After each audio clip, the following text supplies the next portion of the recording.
Hey, what's going on, Black people? I hope you guys are having a good day. I'm Dr. Boyce Watkins from Your Black World and the Black Business School. You all will get some time to come into the live stream. We are about to get it cracking on a great conversation where our goal is to create light, not just fire and smoke. That's all okay as long as you get some light at the end of the tunnel. And so I want to welcome everybody in, and also remind you that this is drvoicetv.com, the home for intelligent Black people. So if you are not intelligent and you're not Black, you may want to get the fuck out. I'm not sure. It's up to you to decide what you want to do. I forgot I got Vicki Dillard, Queen Vicki in the house. So I'm not going to lay out my usual language, but it's okay. You know how I am. I got to tell it like it is.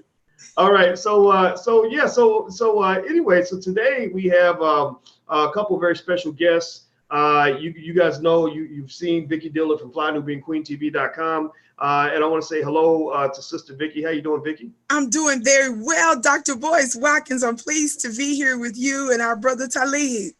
Yes, and our other special guest is the extraordinary, highly respected hip hop artist and activist and intelligent Black man, Mr. Talib Kweli. How you doing today, brother? I'm good. How you doing, Boyce? How you doing, Vicki? Oh, we're doing great, man. We're doing excellent. We're glad to have you. Everybody, please give a digital welcome to Talib and Vicki. Just say hello right quick. And don't forget, at the beginning, we always do our city shout out. So everybody, on the count of three, I want you to shout out your city, your business, or your dream. Your city, your business, or your dream. You market your Black business, support a Black business, support each other, love each other, etc. So let's see here. I'm looking. I see Meech Mix is here, and I see Nakia Clark. Nakia's always in the house, and she's going to help us keep the trolls out, because whenever intelligent Black people gather, that's when either the slave catchers show up, or you got some of the house Negroes that want to shut it all down. I see Victor, Marquita, Thomas Hughes. I see Brooklyn, West Palm Beach, Chicago, Nashville. I see a lot of cities in here, and the list goes on and on and on. Okay, so Cleveland, Ohio. Okay, I see ADOS. I see some ADOS members are in here as well. You all are welcome to be a part of the conversation. In case you guys don't know, our goal is to have civilized discussions so we can all learn from each other and find common ground. So we're not going to focus so much on all the things that divide us, although those are fine to discuss. We're also going to talk about the things that bring us together. So without further ado, let's jump into this. Okay, so Mr. Kweli, you wrote an interesting article on Medium on their platform, in which and the article got a lot of attention. I know it got my attention. Vicki sent it over to me, and I was like, whoa, this is interesting. And the title of the article is that ADOS is trash. I have and it was a long article. It looks like it's probably a couple thousand words, got to be. And so I guess I'll start just with the obvious question. What drove you to write that particular piece? Well, first of all, definitely thank y'all for having me on this program. First, I want to say a couple of things before I answer that question, just for the sake of the discussion. One, hi, my name is Talib Kweli. I was born in Brooklyn, New York. I am the son of Brenda and Perry Green. They were both born in America. Both of their parents were born in America. I am an American descendant of enslaved people. I am not someone who is partial to the hashtag ADOS, just on that level before we even get into their actual platform or what they're actually purporting to be about. I make that distinction because as soon as I got trolled by ADOS, I became a Haitian immigrant somehow. And I don't know how that happened. I mean, I kind of do know how that happened. We probably get into it later, but I want to be clear that a lot of people are using their anti-immigrant bigoted feelings to dismiss what I'm saying wholesale. So before I start speaking, I want to address the fact that I'm a native-born American, as are my parents, as are their parents. I thought my grandfather was born in St. Croix because his mother was from St. Croix. It turns out he was born in Harlem Hospital. So I'm even more American than I thought I was. So that's the first thing, all right? Okay. The second thing I want to say is, Boyce Watkins, Vicki, I don't know y'all. Vicki, I'm just getting familiar with you through Boyce Watkins. Boyce Watkins, I've seen you speak on Black issues for a number of years now. Correct me if I'm wrong, but this is our first conversation, right? Oh yeah. We've never spoken.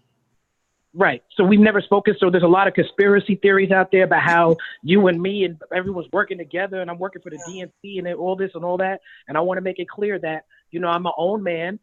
Boyce Watkins has been, whether you agree with him or not, and certainly I've seen things that Boyce Watkins has said that I don't agree with, and I've seen plenty of things that he said that I absolutely do agree with. But whether you agree with him or not, he's his own man, and I'm my own man. And I think for the sake of this conversation, we can say that everybody on this phone call is about the Black agenda, right? Yes, sir. Absolutely. Absolutely. And Okay. I think it's a good point you just made. You know, Yeah. I just really hope everybody, if you all agree with me, please say I agree. I hope that we agree at least that it's okay to disagree, right? Yes. It's okay to disagree. You can't make an enemy out of every person who disagrees with you, because then you ain't gonna have no friends, right? So Right. I agree. So I'm glad you made that point, brother, because we don't see eye to eye on every topic. But you know, I've always respected your voice, because you Yes. use the voice. You know, you use it in a productive way, and I think that to me is at least one area where we can start in terms of having common ground. But go ahead, Right. brother. Please continue.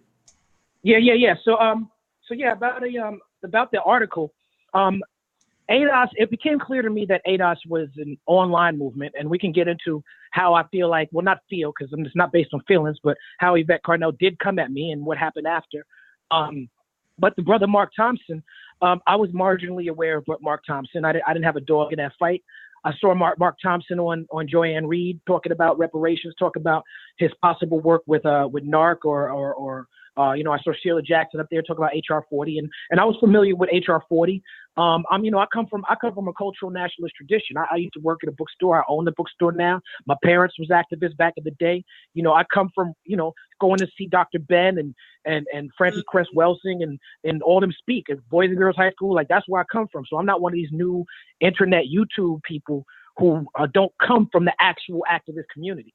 So I'm able to understand the difference in the language and the strategies of how we get to something as big and as important as reparations. But when I saw the brother attacked in the way that he was, to be fair and frank, you know, when he was on the verge of losing his job or at Sirius, I'm not sure if he did or not, or he's back on. I'm not sure. I didn't follow that. But he reached out to me. He asked me what people in my position who are pro reparations could do to sort of help his situation. So he reached out to me as a brother. He seen me sort of in the same fight. He seen me being attacked by the same people that he was being attacked by. So I wrote that essay sort of in the vein of, look, okay, because this now is a situation where people are now having consequences where they're having to get fired or whatever. I don't work for Sirius. You know, I don't have a boss.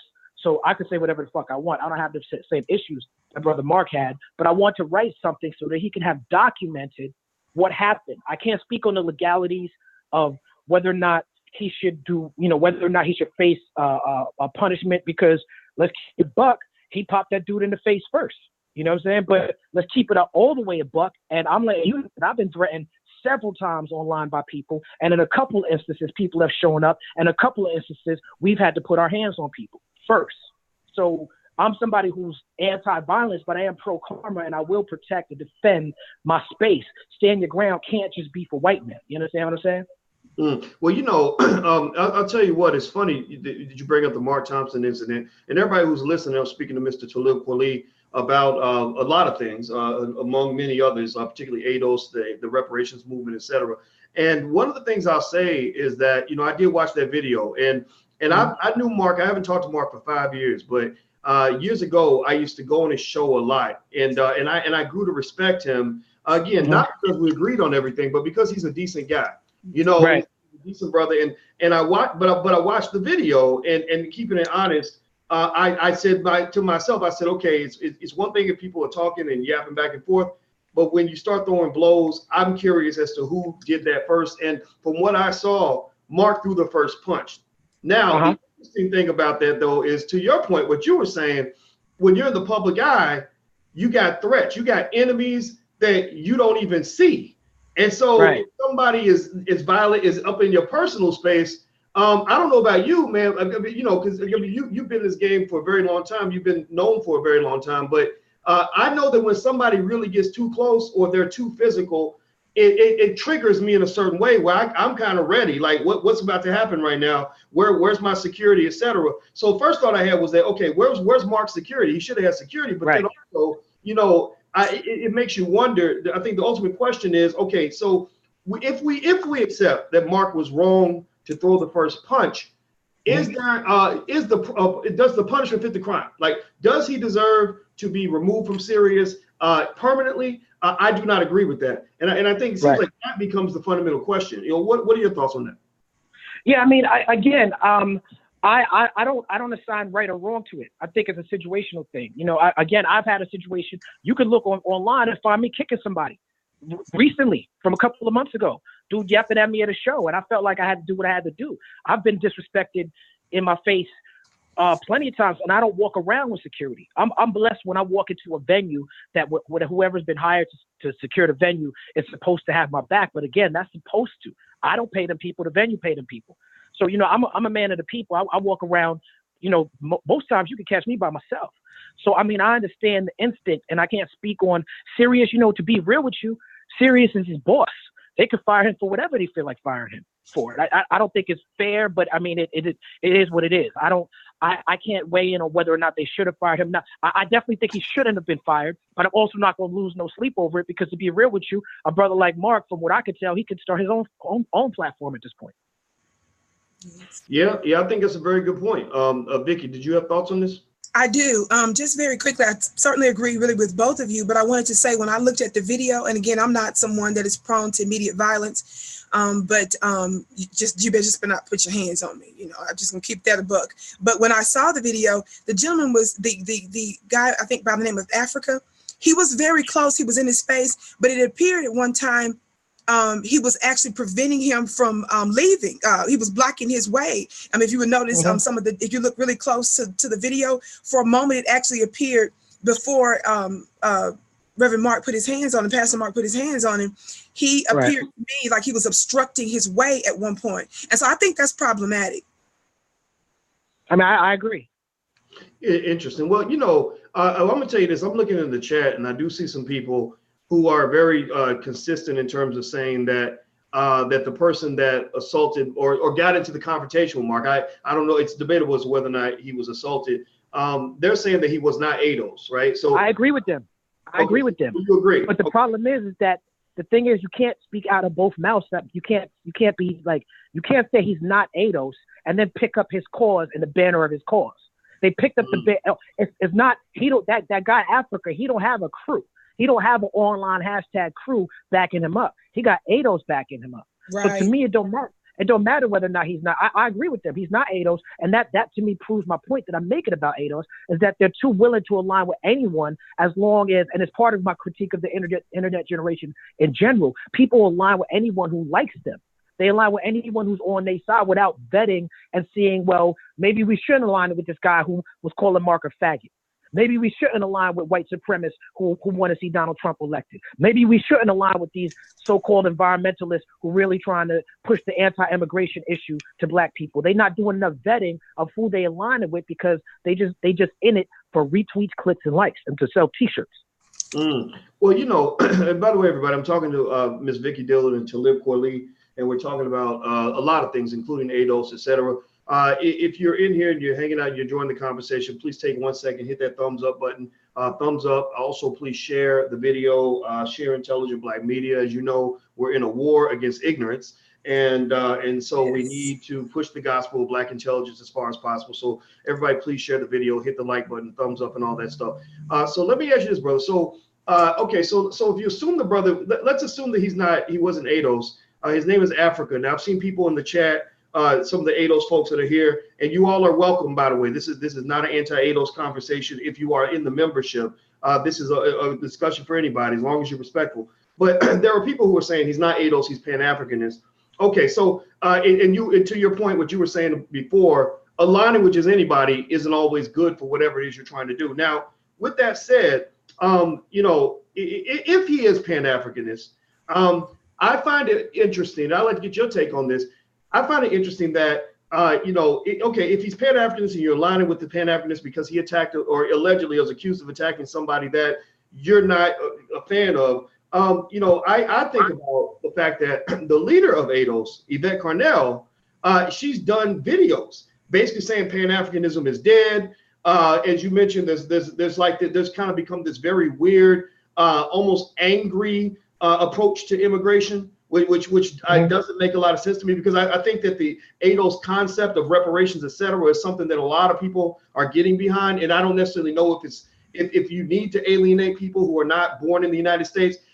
What are your thoughts on that part in terms of the sort of what seems to be an effort by the leadership? Now, the leadership is separate from the membership, in my opinion. But although the leadership does pay attention to what the leadership does, do you feel that there's kind of like this sort of angry energy where there's sort of this unnecessary alienation taking place in the ADOS movement that might cause a lot of the members to not be able to achieve their goals?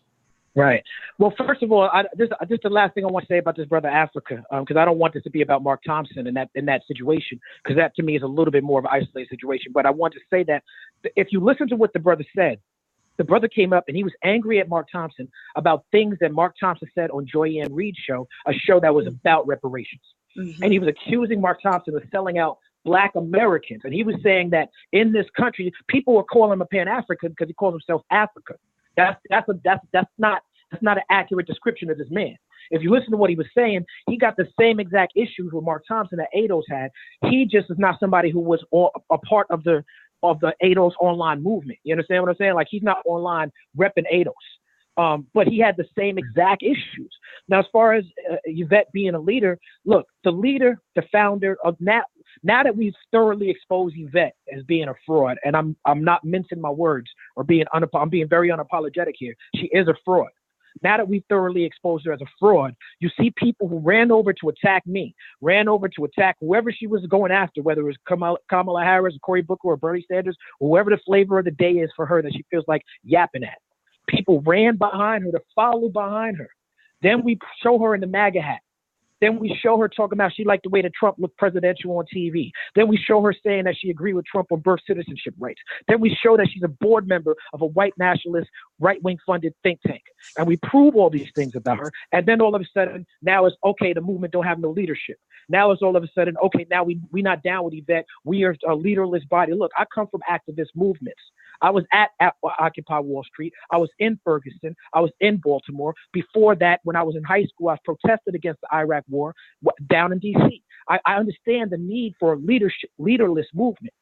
I understand the science and the strategy behind a leaderless movement. But you don't get to claim you're a leaderless movement when you're following your leader right off the cliff. And when you're repeating all her talking points, and really you didn't even exist. You didn't have no Twitter account. Can't nobody find no picture of you. No, nothing. You didn't exist in this space until January, February this year. So clearly you only exist because she formed this hashtag. Dr. Claudia Anderson is not saying ADOS. You know, Derek Hamilton, I think he was saying it before, but he's not saying it no more. You know, Conrad Worrell, these people, they're not saying ADOS.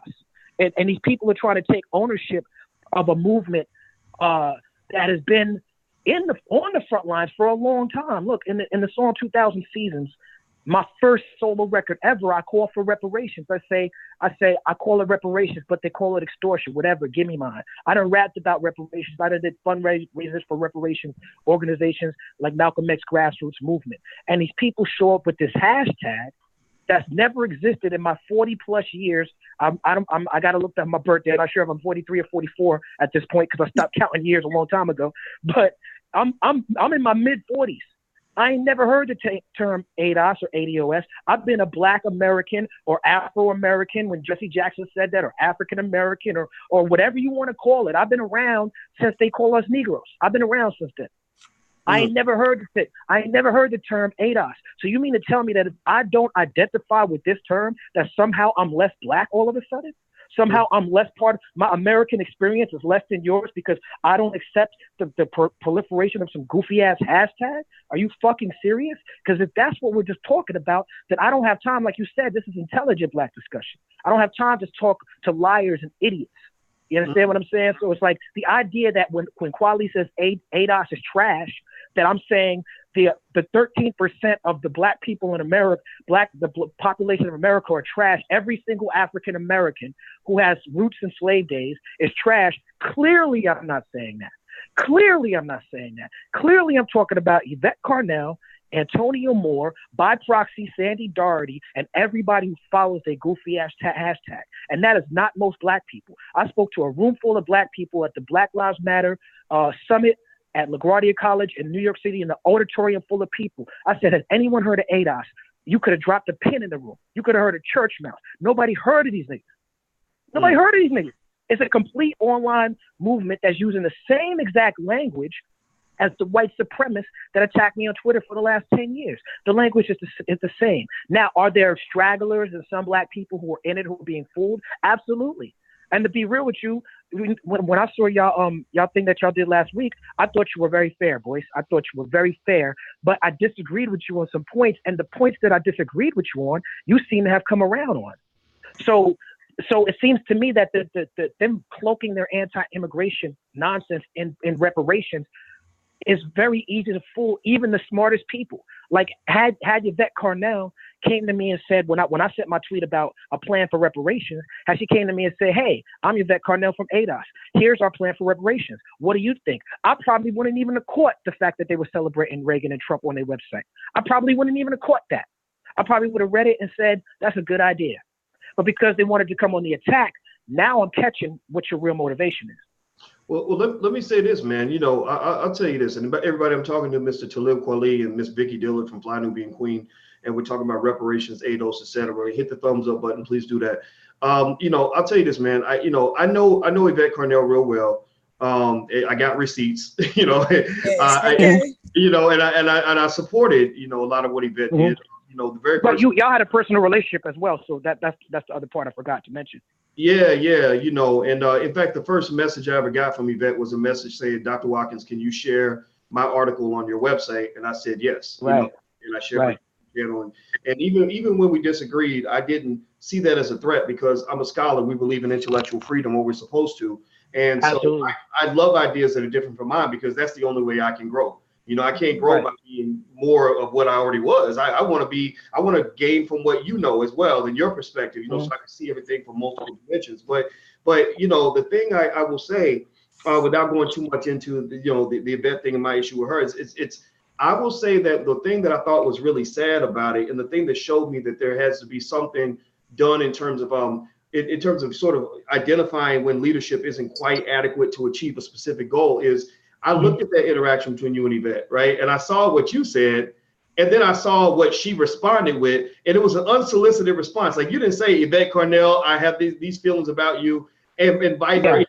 You made a statement, your 1.1 million Twitter followers, and she came in and was like, you're a know-nothing celebrity, and blah, blah. I can find out. I'd like to find purposely agree. But I remember thinking, this is such a motherfucking waste because these two people could have been friends. Like you just somebody, it's like somebody coming up, you hungry, they come up and offer you food, or they could offer you food, and you just pee on the floor of their restaurant, you know, and that to me bothered me because number one, it was a missed opportunity. Now you got an enemy. You could have had a friend. It could have been, you know, 5 + 5 is 10. Now it's 5 - 10 is -5, right? And you know, so positive -5 in one move, but then secondly, it's a consistent pattern, right? You know, I mean, go back, go look, everybody just go look. Don't believe me, I ain't shit. Just go research it for yourself. If you look at Yvette's video content, there are a lot of nasty attack videos. It's not like, okay, this person, I respect what you're saying, but I don't agree with you. It's like, Louis Farrakhan, he is worthless, pretty much. I mean, just discrediting a man working, you know, on behalf of Black folks for 8 years. Oh, he's garbage. He should be eliminated. Dr. Claude Anderson, worthless. Let me tell you about Dr. Claude Anderson. He's garbage. He don't deserve it, right? The Black church. She has videos about how the Black church is completely worthless. Now we know the Black church got issues. Everybody know that. But and we also know that they holding their official thing at Cosby's spot, and that dude be hanging out with Rand Paul and doing all types of fuck shit. Well, let me tell you about Dr. Kevin Cosby. Check it out. Dr. Kevin Cosby has been a friend of mine for like 10 years. I'm from Louisville. I introduced him to Yvette. You know. I made that connection. And I'm like, you're holding your ADOS conference at this man's church, and you're disrespecting the Black church. You're holding the Right. AOS conference at this man's church, this man loves Dr. Claude Anderson. He has Dr. Claude Anderson in his budget that he donates to Dr. Claude Anderson's Harvest Institute every year because of what he believes in. But you've done a complete takedown video of Dr. Claude Anderson. Yes. I don't understand. If I'm Dr. Guy, I'm sitting there wondering, how am I going to go explain that I'm supporting and partnering with somebody who's trying to murder my friends? He must not pay attention. It doesn't He make must not it. be paying attention. It's terrible strategy because you're fighting for reparations and you're destroying the people who were fighting for reparations for 50 years. That just seems a little strange. I'm gonna stop talking. Well, you know what? I thought it was strange until I saw the connection with the John Tanton dude and the Progressives for Immigration Reform. And I think that in this whole conversation, because in general, our community, and I'm talking about the mainstream community, I'm talking about the Black Democrats, the people who are always going to vote Democrat. I'm talking about the Hoteps. I'm talking about the conscious YouTube community. I'm talking about all of us. The one thing that we don't talk about enough is how these white nationalists have really weaponized the internet and pushed their goals and everything through these think tanks and through these situations that Yvette is part of. You're right. It does not make sense to come at a Talib Kweli about reparations. The tweet that she responded to, the first words in that tweet was, "I'm supportive of a plan for reparations." And you could put the tweet on your screen or whatever so people could go back to it or whatever. But what I said was, I'm supportive. The tweet wasn't to her. When I wrote this tweet, I want to be very clear about this. I want to be crystal clear about this. I had never heard of ADOS.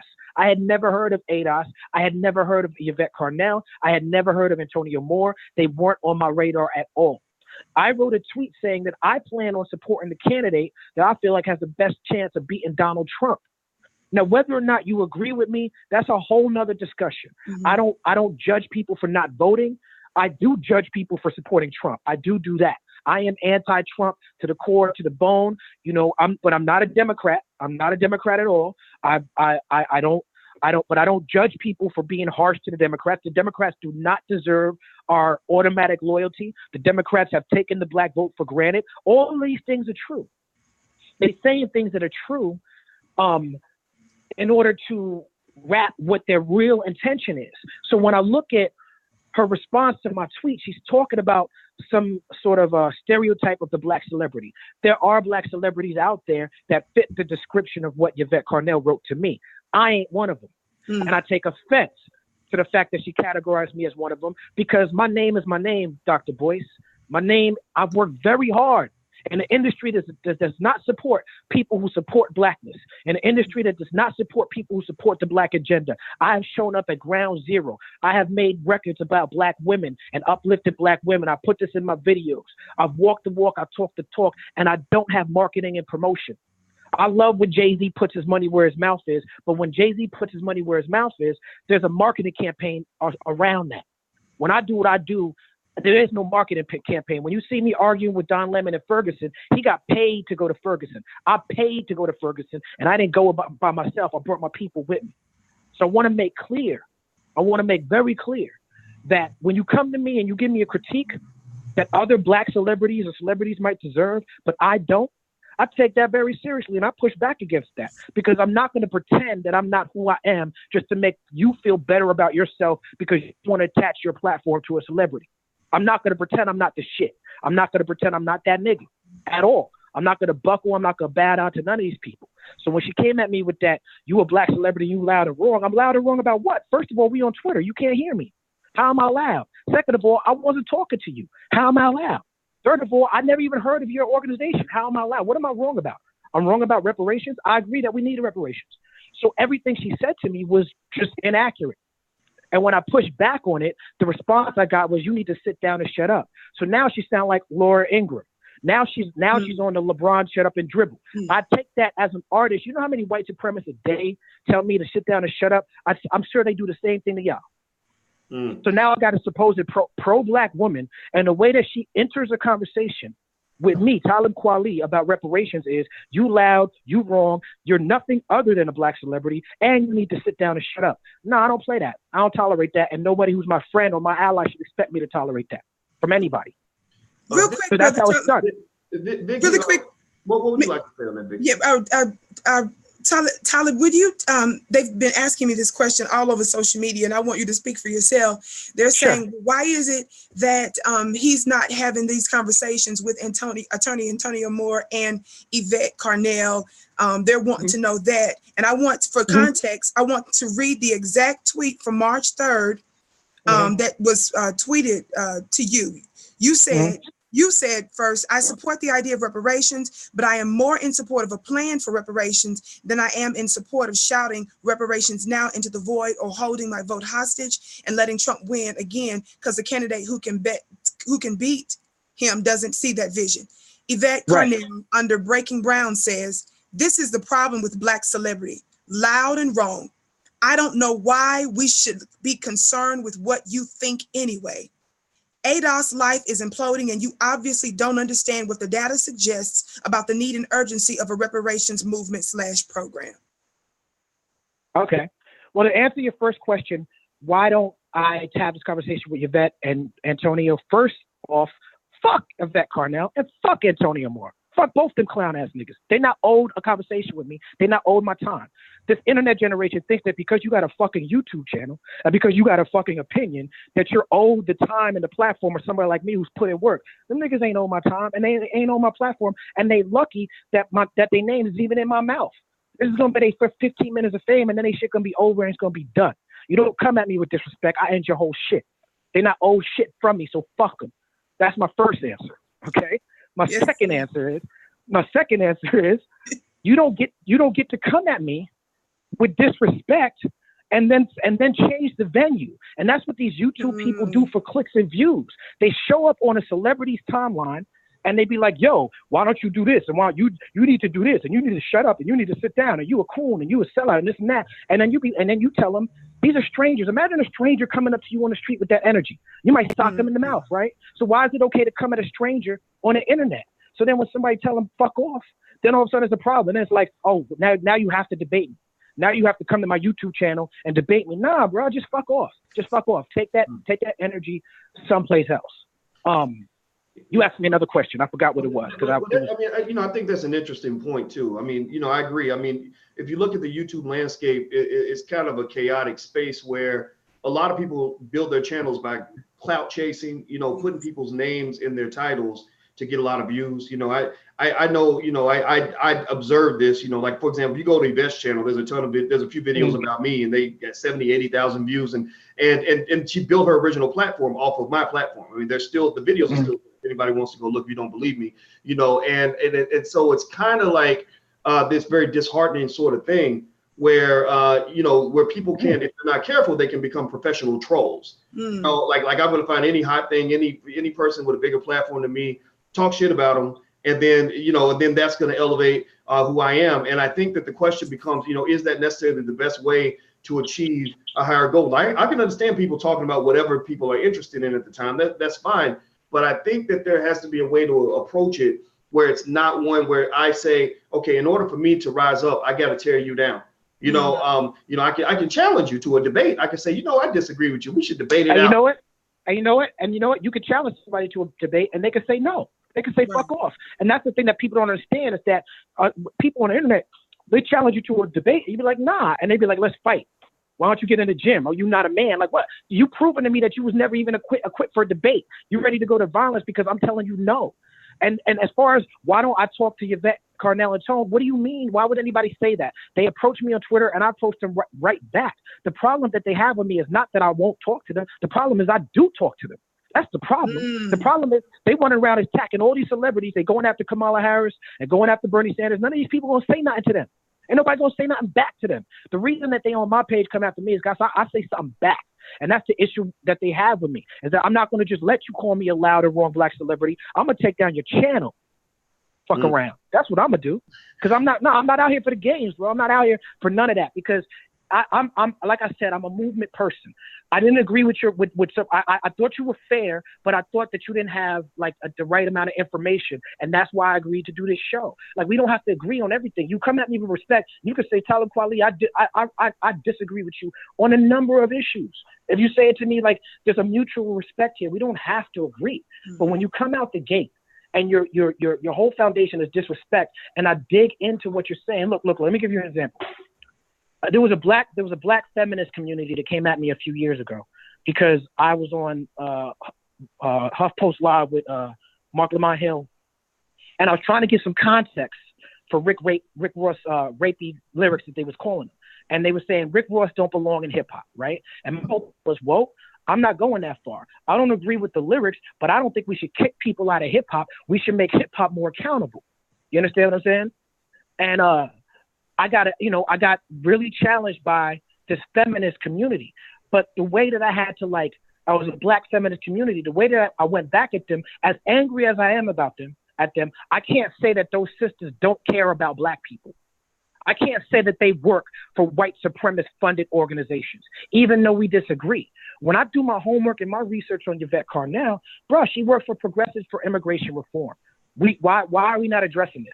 Why are we not addressing the fact that this is clearly, it's an anti-immigration think tank? Think about what progressives are into. Progressives are not out there fighting for immigration reform. Think about this before we even have to go follow the money. Why is she, what is the motivation? What is the end goal of all her anti-immigration tweets and how this country is flooded with immigrants and how Trump is right about birthright citizenship, how she's on the board for immigration reform, how all of a sudden she comes after Talib Kweli and Talib Kweli becomes a Haitian immigrant. Like these are not loose. This is a pattern.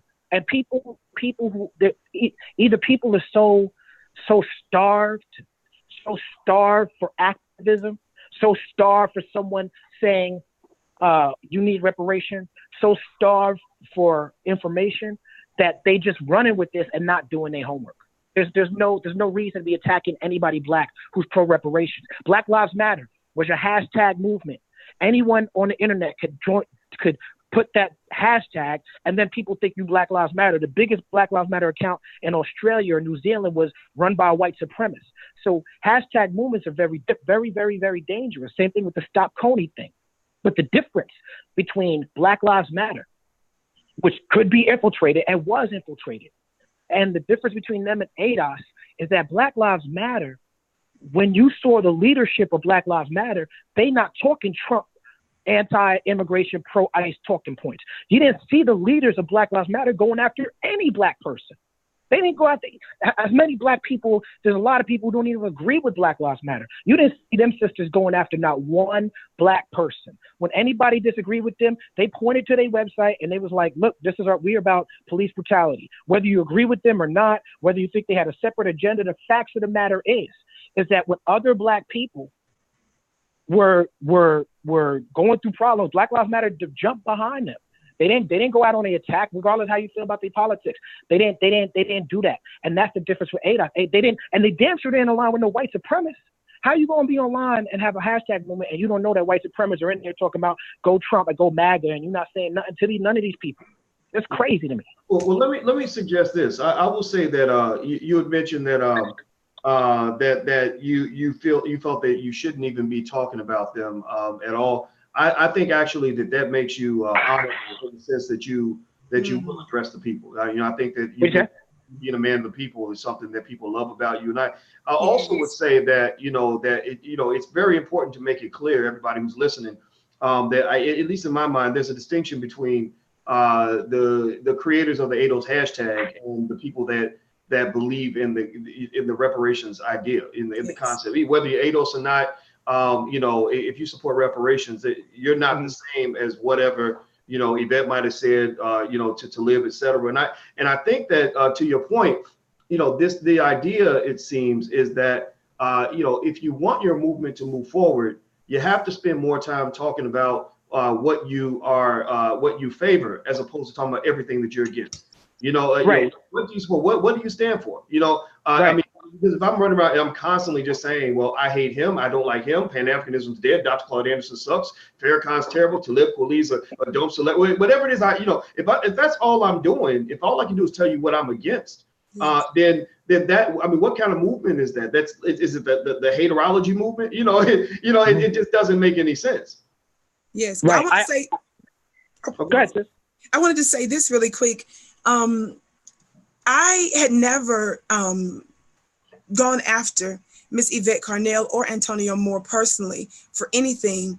And I was said to be amongst folks that are on the internet because I read recently their direct tweets, Dr. Boyce, from the founders of the hashtag ADOS movement. That is Yvette and Antonio. They both at different times put out a tweet publicly telling Dr. Boyce Watkins he cannot be a part of ADOS.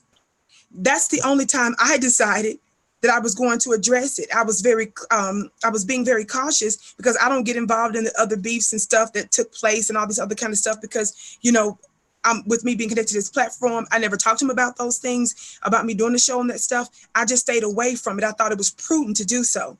But because this is a top issue in terms of reparations and the fact that Black folk need to be unified, and the fact I was so concerned that they would use their platforms as the co-founders of this hashtag ADOS movement to tell Dr. Boyce he cannot be a part of it, I thought that was problematic. So that is what I read, those tweets, and I was calling into question, why would that be? Why would we tell another American descendant of slavery, as the acronym stands for, why would we tell someone that? And so the question, I was getting all kind of folks saying, well, Dr. Boyce has history with Yvette and he's this and he's that and he wasn't for this. And I'm gonna tell you what happened just the other day, brother, a family. She put out a piece on me. I guess she calls herself doing a hit piece on me. And so apparently I don't follow her like that. So I was alerted, someone alerted me to it. And right now I'm looking at a message that she apparently just put up that says, she's talking about both of you all, as well as myself. And she ends it by saying, while he's talking to an ex-con, that's referring to me. So what Yvette did a day ago, she took, again, folks that claim, oh, this is not ADOS, we don't speak for, you know, all these other folks that are out there using the hashtag. Guess what she does? She used that exact tweet from someone that uses the ADOS hashtag, one of her followers, their sycophants. And she reposted and she said this, what, is this true? I guess that they did this when they realized, you know, that we were going to have this talk today. And so they posted a piece from a FBI website propaganda piece on a case that involved me some years ago. And then also they quick to call the cops. Right, quick to call the cops. Right, exactly. Exactly. Now watch this. What I find fascinating is, because I am still expecting justice, notwithstanding that I've served almost 4 years in a federal prison and another 6 months in the halfway house, I openly discuss those things that I can discuss. I was targeted related to activist work. You talked about Occupy Wall Street. I was in Washington, D.C., flown there by the Colorado Progressive Coalition that was connected to a national coalition called the New Bottom Line. Van Jones was one of the main speakers at an event there in Washington, D.C. And we were basically at the same time simulcasting some of the video footage from Occupy Wall Street. So we were there toward the incipiency of that. And that had to do with me being connected to this organization because of independent work that I was doing by myself when I was making some very powerful enemies while I was in court untrained, dealing with malfeasance and illegality related to a number of individuals. That's how I became a target and as a whistleblower. So here we are. I'm gonna say this quickly. We recognize the government's hand in MK Ultra. We recognize the government's hands related to CIA and the Mockingbird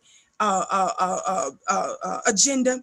We see the government's hand in COINTELPRO. We see it being revamped with the Black identity extremists, right? So we talk about those things, but yet someone that's supposed to represent pro-Blackness uses the very entity that has been pro-Black for the longest without vetting to defame me. And the question becomes, while folks are sitting here talking about Talib is hateful toward them and Dr. Boyce has got issues with them, I need to ask the ADOS family that's listening right now, what does this have to do with the ADOS agenda for your co-founder to try to do a hit piece on me personally, when all I did was read a tweet from her and just ask for unity? I did a show about unity.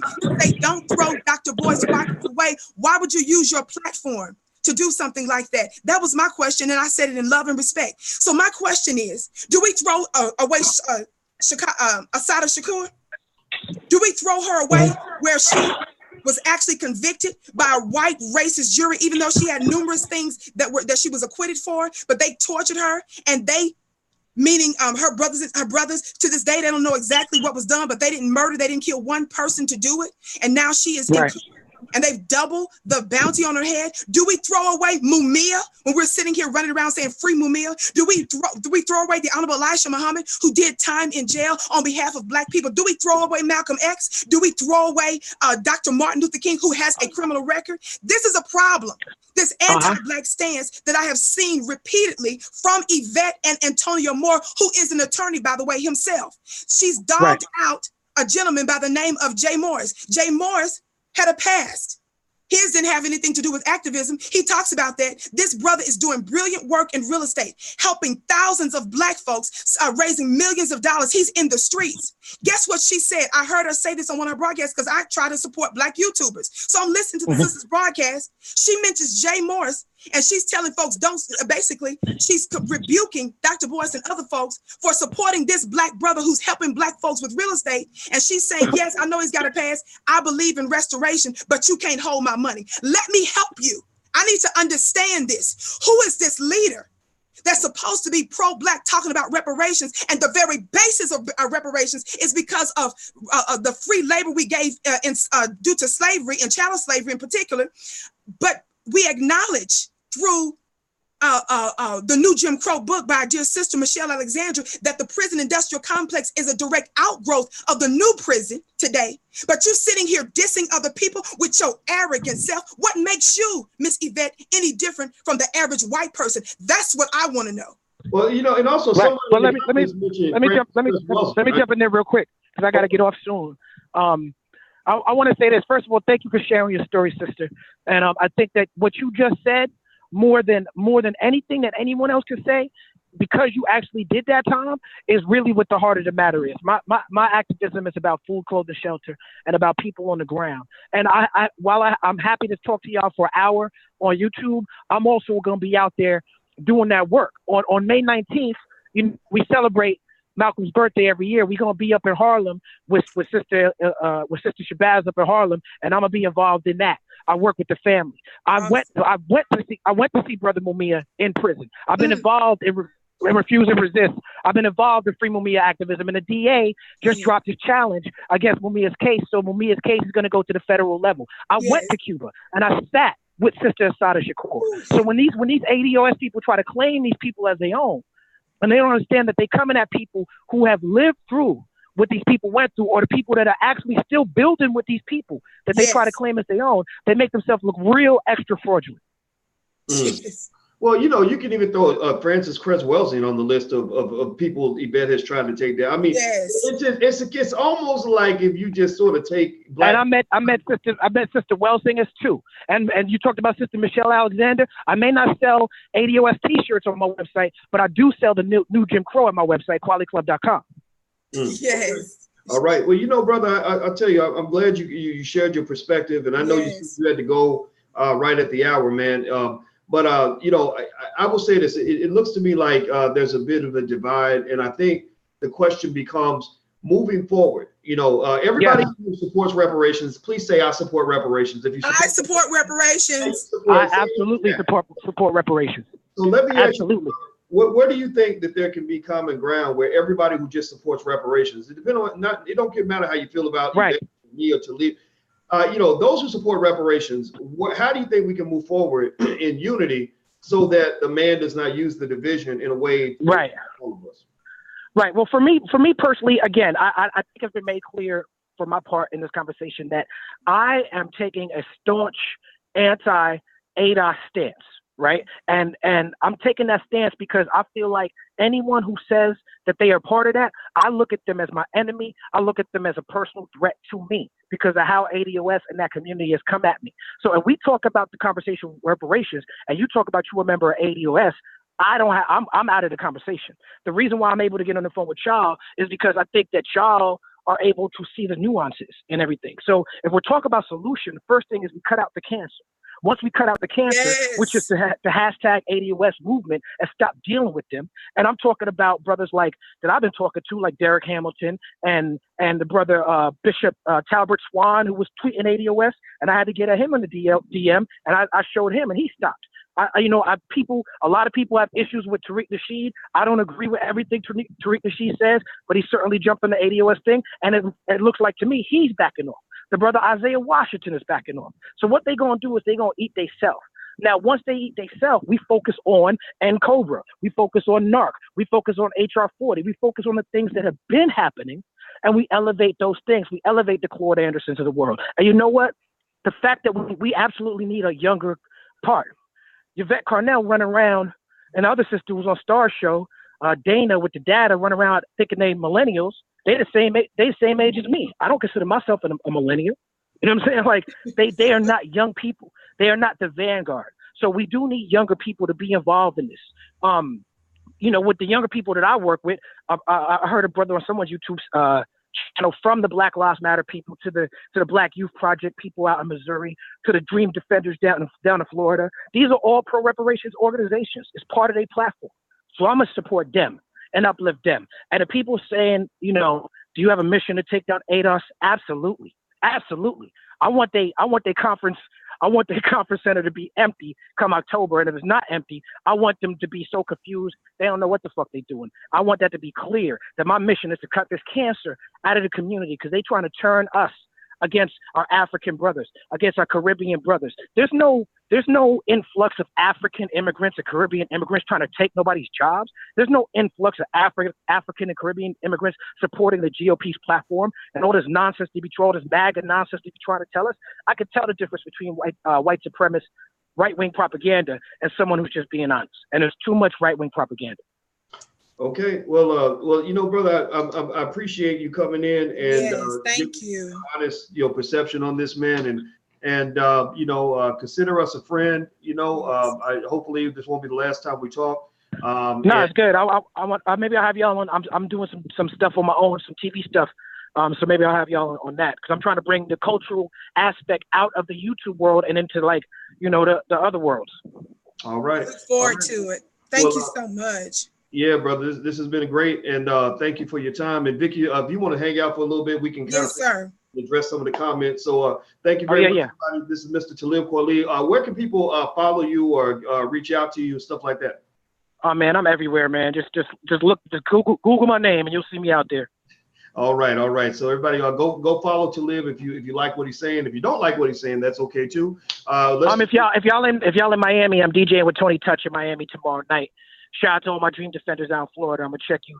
Phil, Aja, what's up? All right. Well, thank you very much, brother, and you have a wonderful day. And all right, peace, y'all. All right, and so Vicki. Thank you. All right, so Vicki, so we heard a lot from Mr. Kweli. Everybody who's watching, just so you know, we were speaking with Talib Kweli, not just a hip hop artist, but he's also an activist and a businessman, and he has some pretty strong opinions about ADOS, stuff like that. And and I'm gonna tell you, I will say that I didn't agree with everything that he said. I'm just glad he said it. And that's how I stand. I mean, some people don't like it. But as long as you're thinking through what you're saying, and that's right, you're coming from a good place, we ain't got to agree. We ain't got to align. And I appreciate the fact that he was honest and he shared his perspective. Now, everybody, I'm speaking to Miss Vicki Dillard from FlyNewBeingQueenTV.com. Her show comes on Monday through Friday at 6:30 p.m. Eastern time at FlyNewBeingQueenTV.com. Everybody who's watching, please hit the thumbs up button. Please take 1 second on the count of 3. Everybody hit the thumbs up button. 1, 2, 3. Yes. Button. Please share the video. Also, if you'd like to get text notifications when we go live, just text the word voice to 31996. Just in your phone, type in voice and send that to the number 31996. Now I see some people in here. Looks like 80 of the ADOS members are in the house. I see a lot of people. Thumbs down. Fuck you, boys. I hate you. You suck. You cooning. Okay, I like that. Keep it coming. We like it. The energy's fine. So with that said, Vicki, let's dig into this a little bit further. Okay, so yes. I'm gonna say this. I see a difference between being ADOS status versus being an ADOS member. Yes, sir. I mean, the concept of American descendant of slaves, it's like me saying, I'm starting the Black People Party. And there's a difference between being a Black person versus being a member of my Black People Party, right? So I think with ADOS, can't nobody take that away from you if you're ADOS. Like if I'm, like, so when Tone said, oh, we don't want Dr. Boyce from the ADOS movement, I kind of laughed it off, because you can't tell me I'm not an American descendant of slaves, because I'm American. I'm a descendant of slaves. My name Boyce came from my great-great-great-grandfather whose slave master named him Boyce. I don't even know if I should be proud of that, but it's life, it's history, is what it is, right? Yes. So I am ADOS in that regard. Now, a member of a particular movement, that's a whole different thing. I will say, as a person who, again, go check the receipts, I can say as a person who has helped Tone and Yvette a lot. Y'all tell me, how many people do y'all see anywhere sharing their YouTube channels? Does Tariq Nasheed share his YouTube channel with lots of black folks that you get to hear from that disagree with him? No, he doesn't. No disrespect to Tariq. Tariq is my man. But does Phil from the Advice Show just give his channel and let people go in there? No, he doesn't. But I do it because as a teacher, I taught at Syracuse University for all those years and all that. As a professor, as a scholar, I believe in the free exchange of ideas. And so, when the problem was, the reason that sometimes cost me was when somebody would go on my channel and do something that I did not agree with, I did not like, so Yvette, was using my channel, and I didn't realize till afterward how much self-promotion she was doing. Like, go follow me, everybody go follow me. So it's sort of like you're scooping followers off of my channel. Go look, don't believe me, go watch the videos. The videos are up there. Right. And I'm like, okay, so she's trying to build her platform. That's fine. I don't have a problem with that. But then, when I saw that video with Farrakhan, that video broke my heart. Like, I think that's the one that sticks out in my head, because, I can understand. I don't have no problem with somebody disagreeing with Minister Farrakhan. You can disagree with him, and I'm not going to get mad at you for it. I don't think he will get mad at you for it. Actually, when I talked to the minister once, me and him just sat and talked for like 2.5 hours. Wow. And I remember one of the things that he talked, because I wanted to soak it up, because I wanted that wisdom, him calling in some people like that. The wisdom is extraordinary, from strong men like that. And one of the things that he did say is he talked about Julianne Malveaux and how she used to be an extreme critic of his. And he actually said, I said, how do you deal with that? How do you deal with people when you try to do the right thing and they just get mad? He said, you can learn a lot from your critics. Critics should be encouraged to speak, because sometimes your critics might be right, etc. So I put that principle in play when I saw Yvette do the hit piece on Farrakhan, but I did not understand the need for a hit piece. And I think that when you talk about getting on code, and some of y'all ain't gonna get it. Some people are not smart enough to understand what I'm saying. That's why I say this platform's for intelligent black people. You need to probably leave. But is there a way that we can have constructive critiques? Is there a way that we can have productive dialogue? Is there a way we can talk without saying, oh, I need to go, take that Negro down, Right. And really, to be fair, I mean, even with Talib, I wish I could talk to him a little bit personally to kind of say, I don't know if saying I want to destroy something is the best way to proceed. Maybe it's to correct something, or at the very least to appeal to the members of ADOS and say, some of you, like Bishop Talbert Swan, maybe some of you were a little misled because you agree with the principle, but you didn't really understand kind of what was behind all of this. I have one more point I was going to make on that before I'll let you take the floor, Vicki. But I'm gonna let that go. I just don't like the idea of feeling that we got to just tear down black people that are trying to do the same thing we're doing. Yes. That's beneficial to anybody. And if people think that that's okay, then this is probably not the place for you, because that's not something that I believe in. Go ahead, Vicki. What do you say to that? Before I move forward, you have publicly stated your support for the movement at one time. You have publicly congratulated her. I saw the tweet some time back for the work that she did in terms of making this a hashtag, making the subject prominent in terms of reparations. But you have also, folks have said to you, Dr. Boyce, why don't you guys deal with this and do that? And why don't you talk to her? Isn't it true that you've tried to call and text? You've tried to call and text, right? Okay, I thought that's what you said. Oh yeah. That was the point I was going to make, is that just to really prove that I am a man of my word on the issue. I texted Yvette several times and said, "Come on the channel, let's debate it out, let's talk it out. Let's figure it out." I texted Yvette, I texted her, and I called her and I said, "I don't want to fight with you. Like, why are you fighting with me? You know, I got receipts of the tens of thousands of dollars I put behind what you're doing. I helped you build Breaking Brown. I didn't build it by myself. You're a brilliant woman, but I helped. You can't say I didn't help. We got receipts on that. Yes. You know, so let's stop acting like this black man didn't try to support what you're doing, but there's something there. There's something there in terms of some maybe a psychological issue, competitiveness. Like I can only become better if I attack other people. And I think that's, I don't know if it's an insecurity. I don't know if that's a mental health challenge. I don't know what it is, but I would just say, I was sitting there saying like, well, you know, we can fight the world together, but my God, you're making it so difficult. This is not easy to do. I don't know what to say.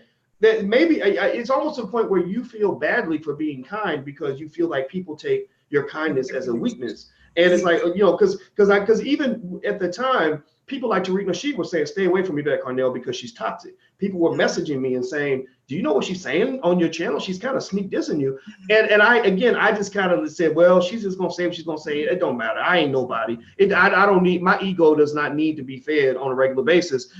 You know, but later on, it just got to the point where I was like, okay, I guess I got to say something, because if I don't say something, then a lot of people are going to be misled. And if you look, even if you look at the energy of the videos, her facial expressions are usually like, you know, like she's mad, you know, like that. And I'm like, what are you mad at, sis? Like what, you know, like you can come on my channel and debate me all day if you want to. I'm not even going to really fight you because your ideas, you have a right to have your ideas.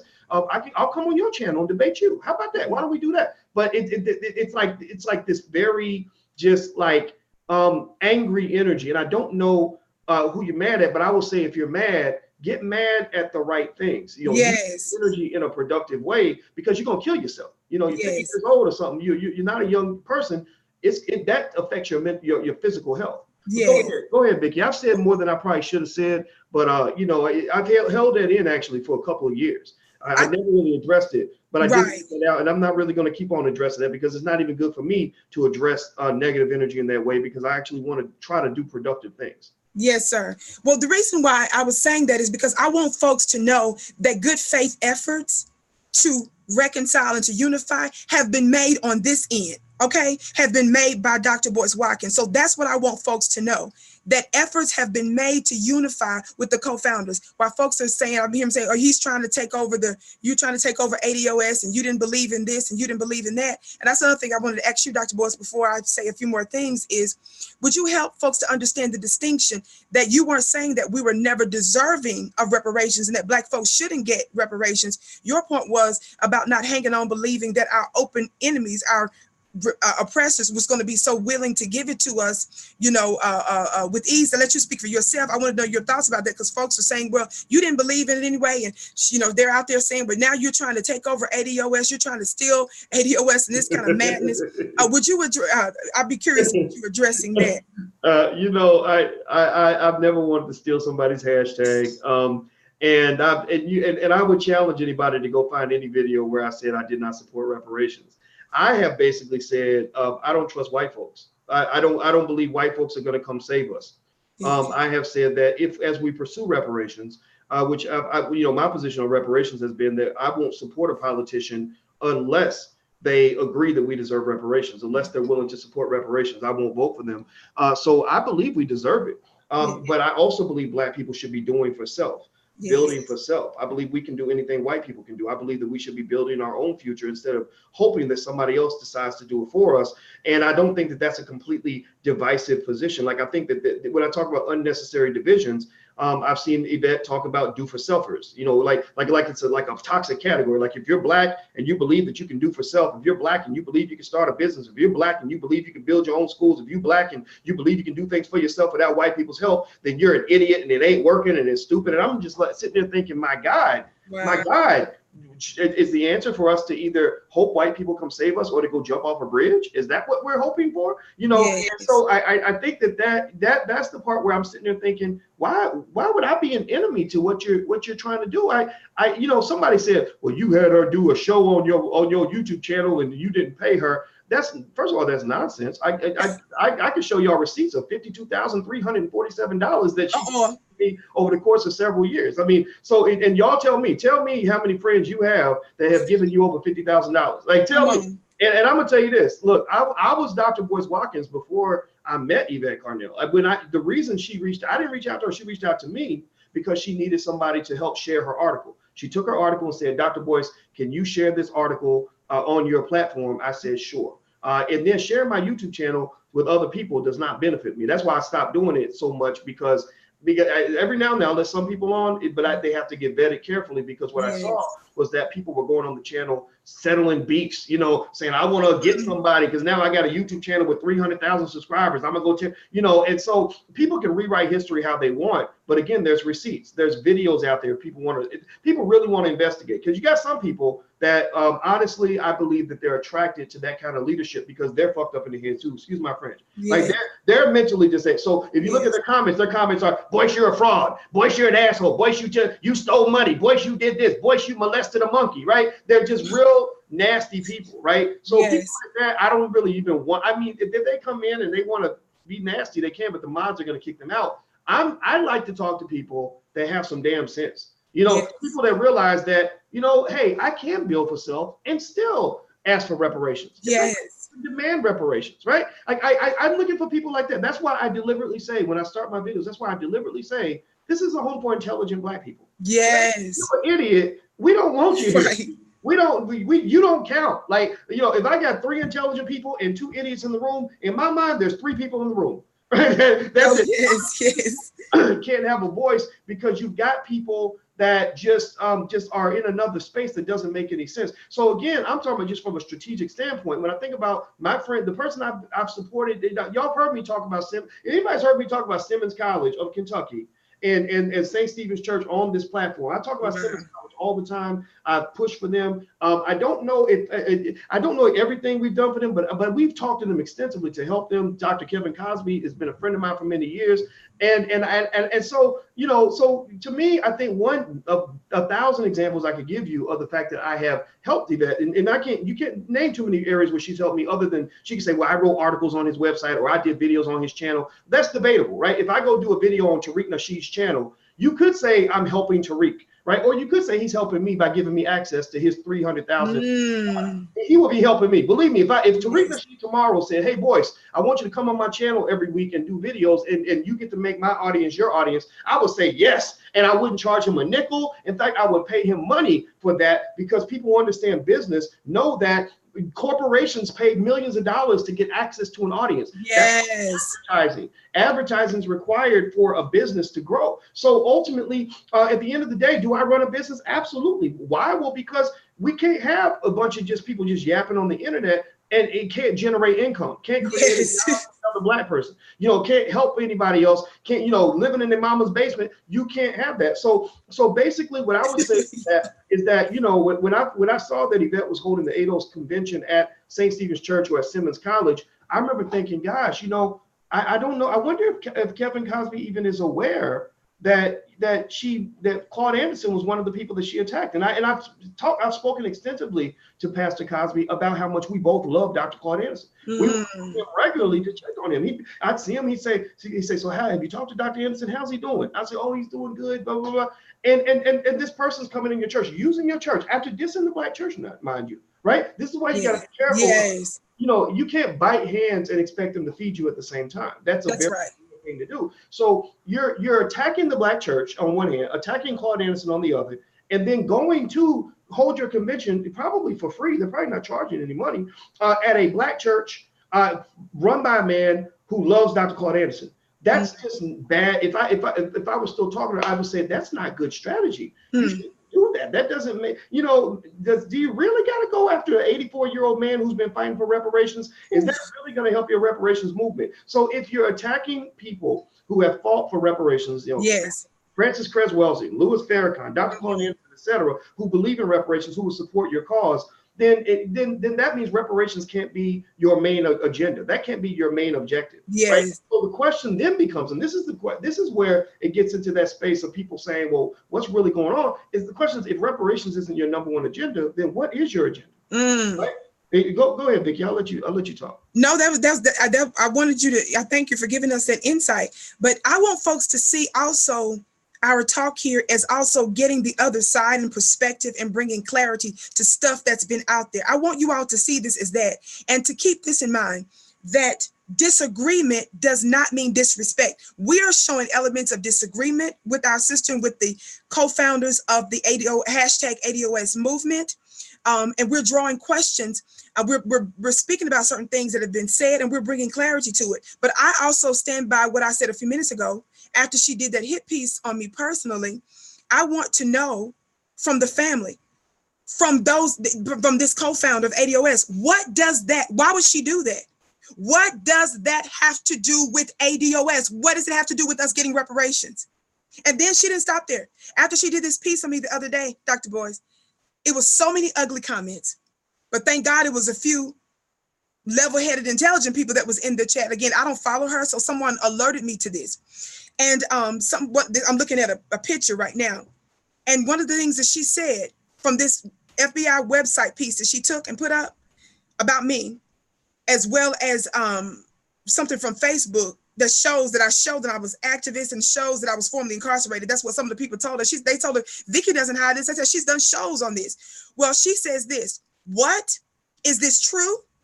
That's what she used as the line with the FBI website related to the criminal case I was involved in to slander me. Then under there, she says this, Doc, the problem here is that you can't call into question ADOS leadership with this in your background. You can't have this conversation. How dare you try to silence me? You just told me I can't have this conversation because of my connections to white supremacist trap and system? Are you kidding me? Does that matter to the ADOS people? That someone who's supposed to be pro-Black, the issue about reparations is about making whole things related to Black folk, getting our just due. And according from her own mouth, she states that she don't believe that we should just get a check. She believes there needs to be other forms of reparations. And I would hope one of those other forms would include for the government to cease and desist slavery, which means I believe there needs to be an amendment to the 13th Amendment to truly outlaw and truly fully abolish slavery, because there is an exemption that's still there that disproportionately affects Black folk, people like myself that's had the experience, but mine directly related to being targeted for civil work that I was doing. I want to know, is that not anti-Black? What makes you different from other white people? And then this is a pattern. When she went after Jay Morrison, he's in the street doing classes in the hoods, Dr. Boyce. He is doing things for Black people economically, financially, but she told the folks on one of her shows that he can't hold her money. Yeah, we believe in redemption, we believe in restoration and all that, but you can't hold my money. As if we're not deserving. That's why I listed all of those other folks. What are you going to do then with the Malcolm X's of the world, the Elijah Muhammad's of the world? You understand, with the Martin Luther Kings of the world, the Assata Shakuras of the world, those that have criminal connections that's been trapped in white supremacy systems. You gonna cape for them? That's how I see her. And I'm passionate about this because the more I think about it, the more you're really looking like that you're anti-Black. And I'm wanting to know, you're looking more and more like you really are an agent, or there's some other agenda that's happening here with this movement. I'm not saying you're officially an agent. I'm saying what it looks like, and I'm calling into question if you're going to dog out pro-Black people and you're taking personal shots instead of focusing on areas of disagreements related to the substance and the subject. That's fine. No, none of us are above criticism, right? None of us are above critique, but let's keep it on the substance, right? And this is the other thing about her. When folks draw into attention her connections with this, her sitting on the board of this, what some would refer to as really a white nationalist eugenics organization. Now I know they got some anti-immigrant stance, and even though I have a more complex opinion about the immigration situation, I don't think it's unfair to label the financer of the organization that she sits on the board for as a white nationalist eugenics organization, especially when you do the research on John Tanton, the gentleman that we've been talking about, who funds these kinds of things, that is not only anti-immigration, he's anti-Black eugenics, this white nationalist eugenics organization. I want to know, why does that not matter? Why can't we talk about that? If it matters that Donald Trump brings in racist Steve Bannon, if it matters that Donald Trump deals with Miller, if it matters Donald Trump's connections, then it should matter also in her case. But I want to know to them, does it not matter that she's trying to silence me when she said that I can't have this conversation? I can't ask her to unify by not distancing herself from you and by telling you in a tweet, using her platform and her influence, saying that you can't be a part of ADOS? Why would you say that to someone like me? And one more thing I want to say here. Well, let me ask you. Let me jump into your point. I want to respond to your point about the massive, about the you know, her comment like, oh, this ex-con, right? You know, this smear. I think that really proves my point. Like, I don't really have to actually make an argument. I don't even enjoy making an argument saying, oh, Yvette Carnell is a bad person per se. That's not a fun argument for me because I supported her for many years. So indirectly, when I talk about her, I'm talking about myself. So either I'm stupid or there must be something about her that I did like, right? I don't think I'm stupid. So the one thing about her approach that I did like, and also to Minister Farrakhan's credit, when I went to go to Farrakhan's house to talk to him directly about what Yvette had put up on the video, because Brothers in the Nation were heated, the minister was very gracious. And the minister said, you know, allow her to speak, encourage her to speak. So I said, okay, then we're good. We're fine. He said, yes. And there wasn't no double talk, no nothing. Just, I said, wow, that's a real man right there, because it's gotten kind of crazy. And the Brothers in the Nation were very, very upset. Everybody was, you know, and then what happened was I had Brothers in the Nation reaching out to me and sisters well saying, you know, can we send somebody to debate with her about the merits of Minister Farrakhan? And I said, okay, sure. Let's have a debate. Let's talk it out and see what happens. And so I reached out to Yvette and I said, they would like to debate you. And, you know, she didn't want to debate them. She backed out. She was afraid to. And I said, well, you can't go and attack a man like Minister Farrakhan, who is loved by so many people, and then get scared when they respond to you. You know.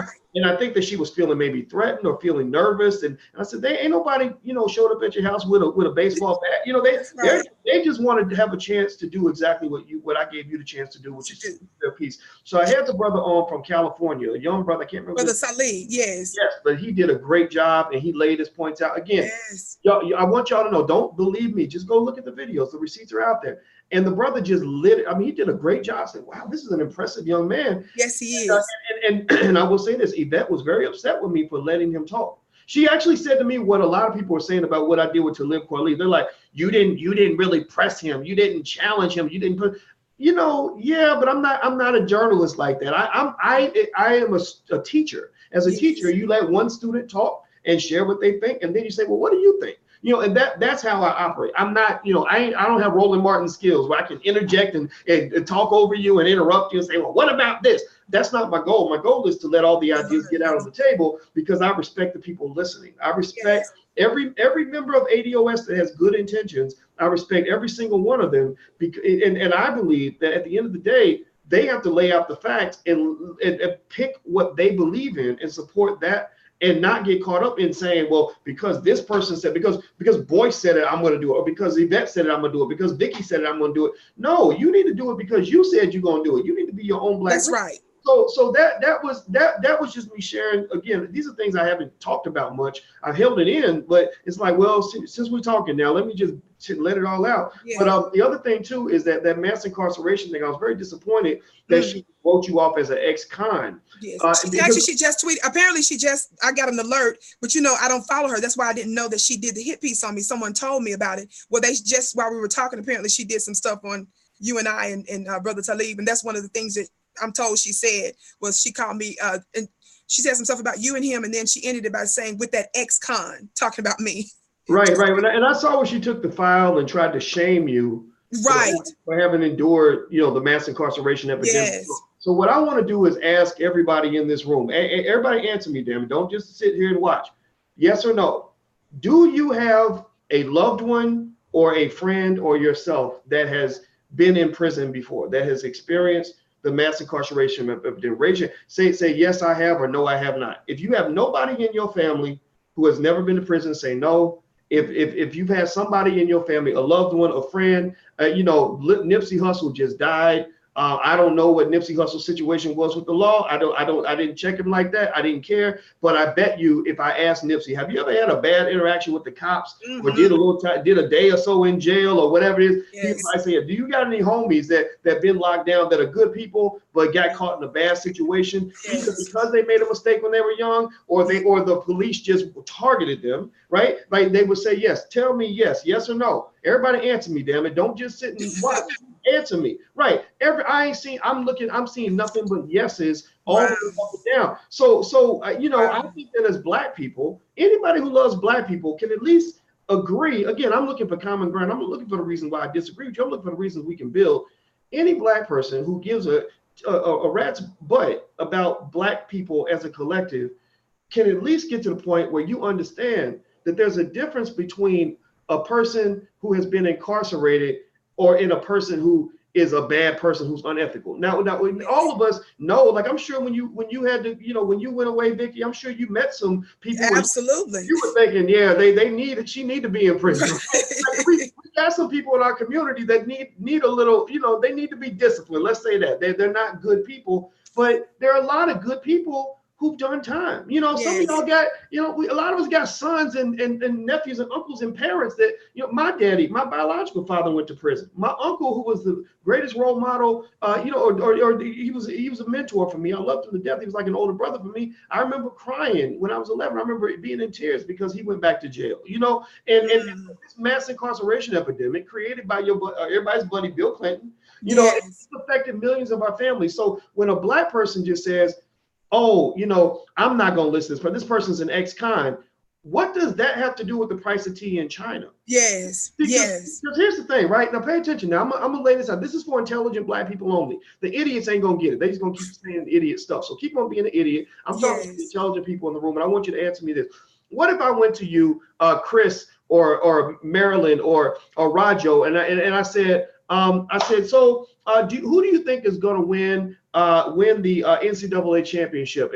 And you say Duke, and I say Virginia, or whatever, and we argue over who has the better basketball team. And then I say something like, well, you just an ex-con anyway. Because you're an ex-con anyway. You would be like, what does me being an ex-con have to do with my ability to analyze a basketball game, right? So I asked that question with you, Vicki. What does your experience with the criminal justice system have to do at all with the issue you brought up? That to me is a dirty trick in politics. Yvette did some time in the government. She was on Capitol Hill. She has that history being connected to the federal government. I don't know what that was about, but I know she did mention working on Capitol Hill. And so, to me, that sometimes I'll see people using dirty politics, or politics as they call it, where if they don't want to answer your question or they're uncomfortable with what you ask, they won't answer the question. Right. They'll just discredit you. They'll just say, well, I'm not going to answer that person's question because it's a stupid ex-con anyway. Right. And I've pretty much simply stated, publicly, I've stated 1,000 times, because I'm not going to really talk about this, every day. But I stated, Yvette, you can come right here on this channel and we can talk about it all day. You are welcome in this house. I hold no ill will in terms of hating you. I don't know if you hate me or not. I think deep down in her heart, I don't think she hates me. I think that she was maybe hurt or disappointed or sad, maybe when I cut it out of the YouTube. I don't know what it is. But there's something there that reveals hurt. All of you who've seen the videos have seen the hurt, and I apologize for that. I am so sorry if I hurt you to the point where you can't see any good in somebody who has thousands of receipts on things I did to support you. Right? But also in defense of myself and defense of my soul, I will say, I think it's unhealthy and disingenuous for everybody, including yourself, to continue to try to build whatever you're building by just seeking and destroying everything that's good and Black. Farrakhan, Claude Anderson, Jay Morrison, Francis, like what good? Boyce Watkins. Right. Well, that too. But you know what? I wasn't even offended by tearing me down, because honestly, first of all, I know I ain't nothing. I try my best to take my ego out of it. It ain't about me. So if you talk about me, that's okay. I talk about myself. So join the club. But the second thing is, I believe that the people who believe in me, they're gonna believe me no matter what. Why are they going to believe me? Are they going to believe me because somebody told them to believe in me? No, they believe in me because they're looking at me in the eye every day. They see me day in, day out, consistently being the same guy every single day for the last decade. You know, if you think I'm an asshole every day of the week. If you think I'm a great guy, I'm a great guy every day of the week. Whatever you think I am, you know, if anything, I am consistent. And so that's why it doesn't bother me when somebody's like, oh, but Dr. Bush, you know, they said this and they said that about you. I'm like, well, okay, well, why don't you come see for yourself? And then you can decide if they're right or not. But if you're too stupid to go verify for yourself, then you probably aren't a fit for the platform anyway. Because I told you, this is for intelligent Black people. Yes, yes. Not for bandwagon Negroes. So anyway, I'm gonna stop talking, Vicki. I'll let you continue. So I thank you for letting me get that out. No, I thank you for saying that. But this, what I'm trying to say is this, and people need to hear this.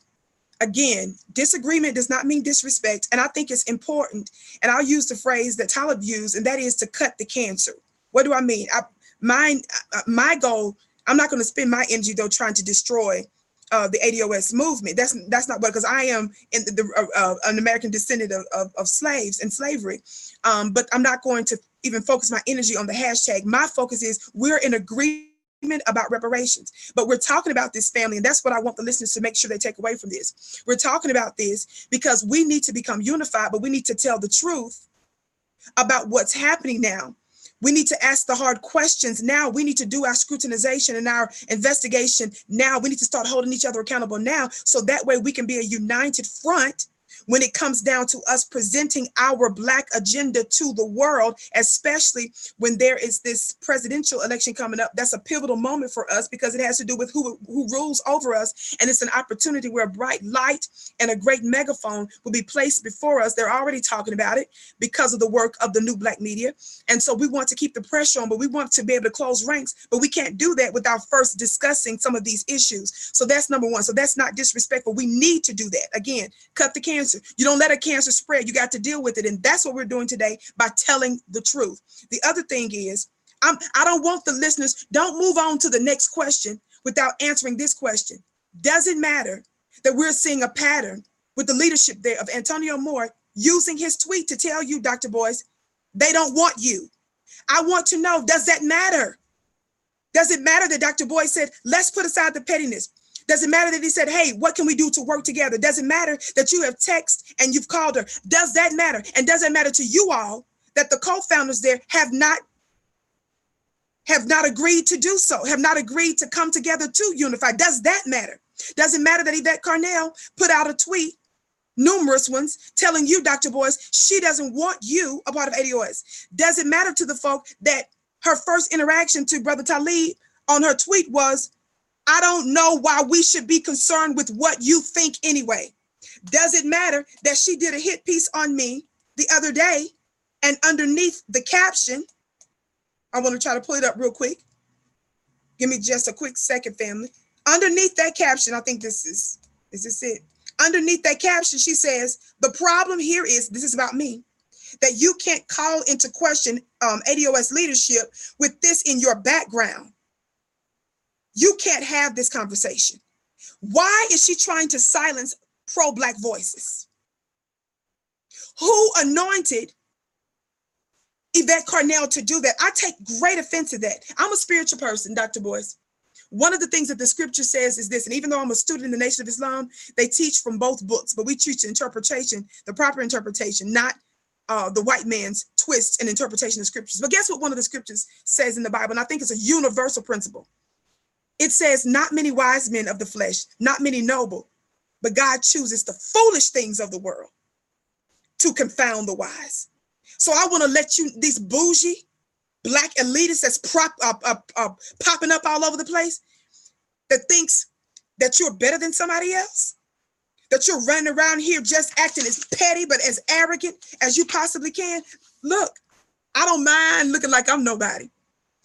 I talk about what I've come through and my connections as an activist, the work that I did, the righteous work that I did, and how I became a target. I haven't gotten into the details, Dr. Boyce, of the injustices related to us trying to get when I went through the preliminary process before it went to trial, because I fought the trial. I haven't talked about my all-white jury. I haven't talked about the fraudulent documentation that the government presented during the trial. I'm not talking about the numerous types of appeals that we tried to file in order for me to to overcome and to win. Right now, I'm not even going to discuss future plans for me to get justice.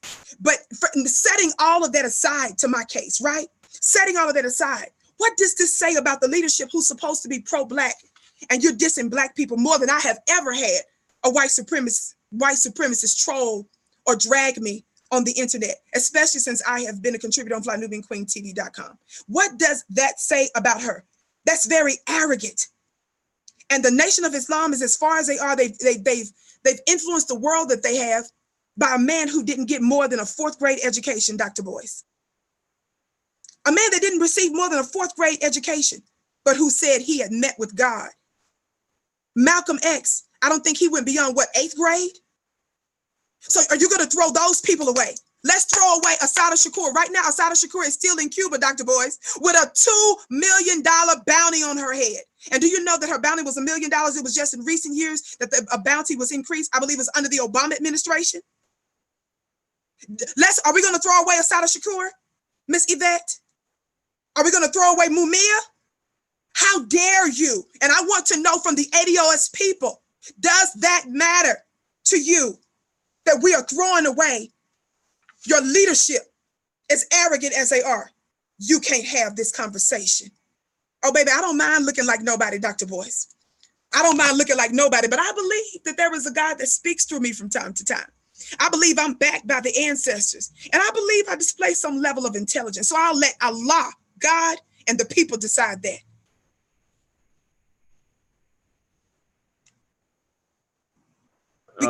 Sorry about that. Everybody, I'm talking to Miss Vicki Dillard, and we are discussing the reparations, the ADOS movement, a lot of things. And you guys may have noticed we've gone a little bit longer than we typically do because I think this is an important conversation. Yes. I think that given that the ADOS movement has generated so much discussion, deservedly so, it's been something that I think can be beneficial. I took the time to talk about it and to really lay myself out there because I don't want to fight. I don't really want, I'm gonna tell the truth. I'm gonna call it like it is. Yes. But I don't reject people. I mean, it doesn't, maybe it makes me stupid, but if somebody said, hey, Doc, we've had an issue for a long time, let's work it out, I would say, okay, let's figure out how to work it out. But I think the problem though is that when a lot of your platform has been built upon vilification of other people, then what happens is your own members, you become a hostage to your own members. Like I know Yvette as a person. We were friends. And so I would love to just talk to her alone and say, hey, what's really going on? Why don't we talk about this? Tell me what's hurting you that's making this happen.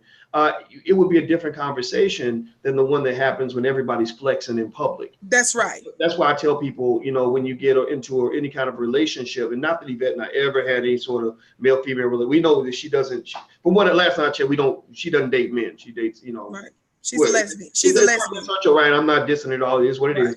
But it's kind of like when you let other people get in the middle and then egos start getting involved and he says, she says starts to take place, you lose authentic communication. That was one of the reasons why when the ADOS movement started taking off, and Yvette, even before then actually, and it seemed like Yvette was just really determined, like I hate this guy, I can't stand this guy. And again, but I was sort of like, well, for 7 years you were taking lots of money from me every year. And I knew what was going on with your financial situation. So I don't understand. Like, if I was that terrible, why would you be taking my money consistently? I never asked you for a dime. I never got any money from you. I could have used it because at that time the business wasn't making that much money. I was struggling. I'd be telling my people, make sure Yvette gets paid because Yvette's, she's helping us a lot, and I'm helping. We're helping each other, and so I think that it made me say, is there something I need to apologize for? Because I'm not too big of a man to say, tell me what I did. Sure. And I'm gonna try to find a way to apologize. I can't lie to you, and I can't lie to myself or lie to the world and say that I'm sorry for something I'm not sorry for. But I know I'm sorry for hurting your feelings to the point where a brilliant woman, a brilliant person has spent so much energy expressing a grievance that they have toward another person. Because I think that that's the waste. And I think that what caused me to really even get involved in that, because before I was just kind of like, well, It sucks, but it's just gonna happen. It's life, you know. But the reason I got involved was because I said we're at an important moment in Black history. Yes. You know, the ADOS movement has gotten a lot of energy. There's a lot of people that are really into it and enthusiastic, and a lot of them are not. Some of you got the extremists, the ones who just, you know, like every word that comes out of their mouth is negative. And if you want to know if you're one of them, just look at what you're typing, and you're probably, if you're one of the negative people, you know who you are because you're typing something negative right now, you know, something nasty right now. But then you have good people in there that are smart, that are like, yeah, it's about time we have reparations, about time somebody really, you know, did the for real. And so what I'm just trying to do is offer allies. I'm trying to say, you know, you don't have to go, you can disagree and you can, you know, find common ground with Talib Kweli, but you ain't gonna find complete common ground because maybe y'all don't agree on everything. I don't know if Mark Thompson needs to be under attack. I can think of people that would be better enemies than Mark Thompson because Mark has consistently supported reparations. I don't think I'm an enemy. If I'm positioning myself as an enemy, tell me how to not be one, and I'll figure out a way that I can be supported. Right? You know, I've even written checks to support the leadership. You know, again, without my support, I would argue that the Breaking Brown platform wouldn't have grown to be what it is. You know, I threw probably a million or hundreds of thousands of visitors to the website. That was the agreement we had. It was a revenue sharing situation where I said, you're brilliant, you should have your own site, you'll build that up and we'll help you get traffic. And we split the revenue because we were all trying to make a dollar. We were all trying to find a way to survive. So again, so it's funny, like people will sometimes, if you're Black and you're a business owner, people want to label you as a greedy capitalist and all this other stuff. But no, you're trying to help Black people eat. You know, exactly. You know, at the end of the revolution, somebody always got to write a check. Come on. If you can't write a check, there is no revolution. Revolution canceled, called off. It ain't happening. That's right. You don't have the funds to support what you're doing. So we can't have. And you have to have a war chest in war, Dr. Boyce. You got to have a war chest. There you go. Somebody has to fund that. That is nonsensical. That's slave thinking. We have been so programmed and conditioned to do so much labor for so long for nothing. Now that we are introducing this concept that you actually deserve to get something, the scripture says, if you don't work, you don't eat. You actually deserve to be compensated for the work that you're doing. There's no greater people or agenda or mission to put money into than Black people and Black business and Black entrepreneurship and Black things related to the Black agenda. What more worthy area deserves our dollars, Dr. Boyce, than a Black business, than a Black school, than a Black family? Somebody talk Black to me. I want to know what other thing is more important than that. We are worthy of that. We are worthy of that. And I'm sorry, I was a little bit passionate about this. I don't suffer from low self-esteem. I'm just saying. I'm sorry. I don't suffer from low self-esteem. I'm born for this. I just wanted to say to my sister, do what you do in terms of that hit piece. But I hope it opens up the eyes for folk to critically think and to say, you know what does it have to do with ADOS? Because I was so excited about ADOS. I was always plugging it on the show. I was always discussing it at different places. I went in on Roland Martin for disrespecting us. I went in on Joy Reid for calling us bots. I went in on Angela Rye, Dr. Boyce, for calling the ADOS people bots and so forth and so on. You understand? I'm not saying that there's not any nefarious YouTube or internet activity. We know that can happen too. But I'm saying some of that Joy Reid and some of the others were using on their platforms was really to discredit the voices of folks that were demanding reparations. That's what I was using my platform to talk about. So it's just, I find it amazing that because I do a show to appeal for unity. When I did my show, it was to read the tweet as to why they were asking to separate from somebody, arguably, Dr. Boyce Watkins, who could potentially be one of the greatest assets for this movement in this time. I was making an appeal as to why we can't unify and why would you publicly try to distance yourself. And then in return, this is what I get? No, we're going to clear the air today. And we're going to tell the truth today, and we're going to let the intelligent folks make the decision to decide what you all want to do. Meanwhile, I'm still going to support reparations. Meanwhile, I'm going to put, even if it's a small few dollars, behind an actual candidate who is willing to use their platform to push the Black agenda. That's what I'm going to do. I'm not, even if it's $2 or $3, brother. Phil Scott was talking about that, getting behind even Marion Williamson. He said even as small as $1. He was calling for several thousand people to just donate $1 at least. That way, she can use, you know, enough so that she can make it on the Democratic stage, so that they could be front and center, so that we can be strategic and not just running our mouths on YouTube, not just using a hashtag talking about reparations and not doing the work. And so I wanted to call that out because I'm pro-Black for real. And when you disrespect a lot of our Black men, and now your Black sister because of a connection to the criminal justice system that our open enemy created. And don't forget one of the criticisms that she had with Honorable Minister Louis Farrakhan, when she said that the minister was starting a race war because he was calling for Black folk to begin to defend themselves, to begin to focus on a righteous form of retaliation. Not that he had called for anybody to go do any physical harm. The nation is not known for one incident where we have torched anybody's church, set anything on fire, terrorized anybody. The nation has a spotless history as it relates to that. But he was called on Black folks to make their own neighborhoods safe and decent places to live, and holding this open 464-year-old enemy accountable. And she's running to YouTube using her platform to say that this man is calling for a race war. I don't understand that. And then talking about focusing on getting white sympathy. Do we think that the white man is God, Dr. Boyce?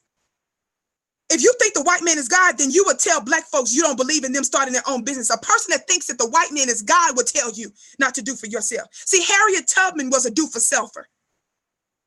Harriet Tubman did not just wait for the white man to wake up one day and say, Harriet, I'm gonna free you today.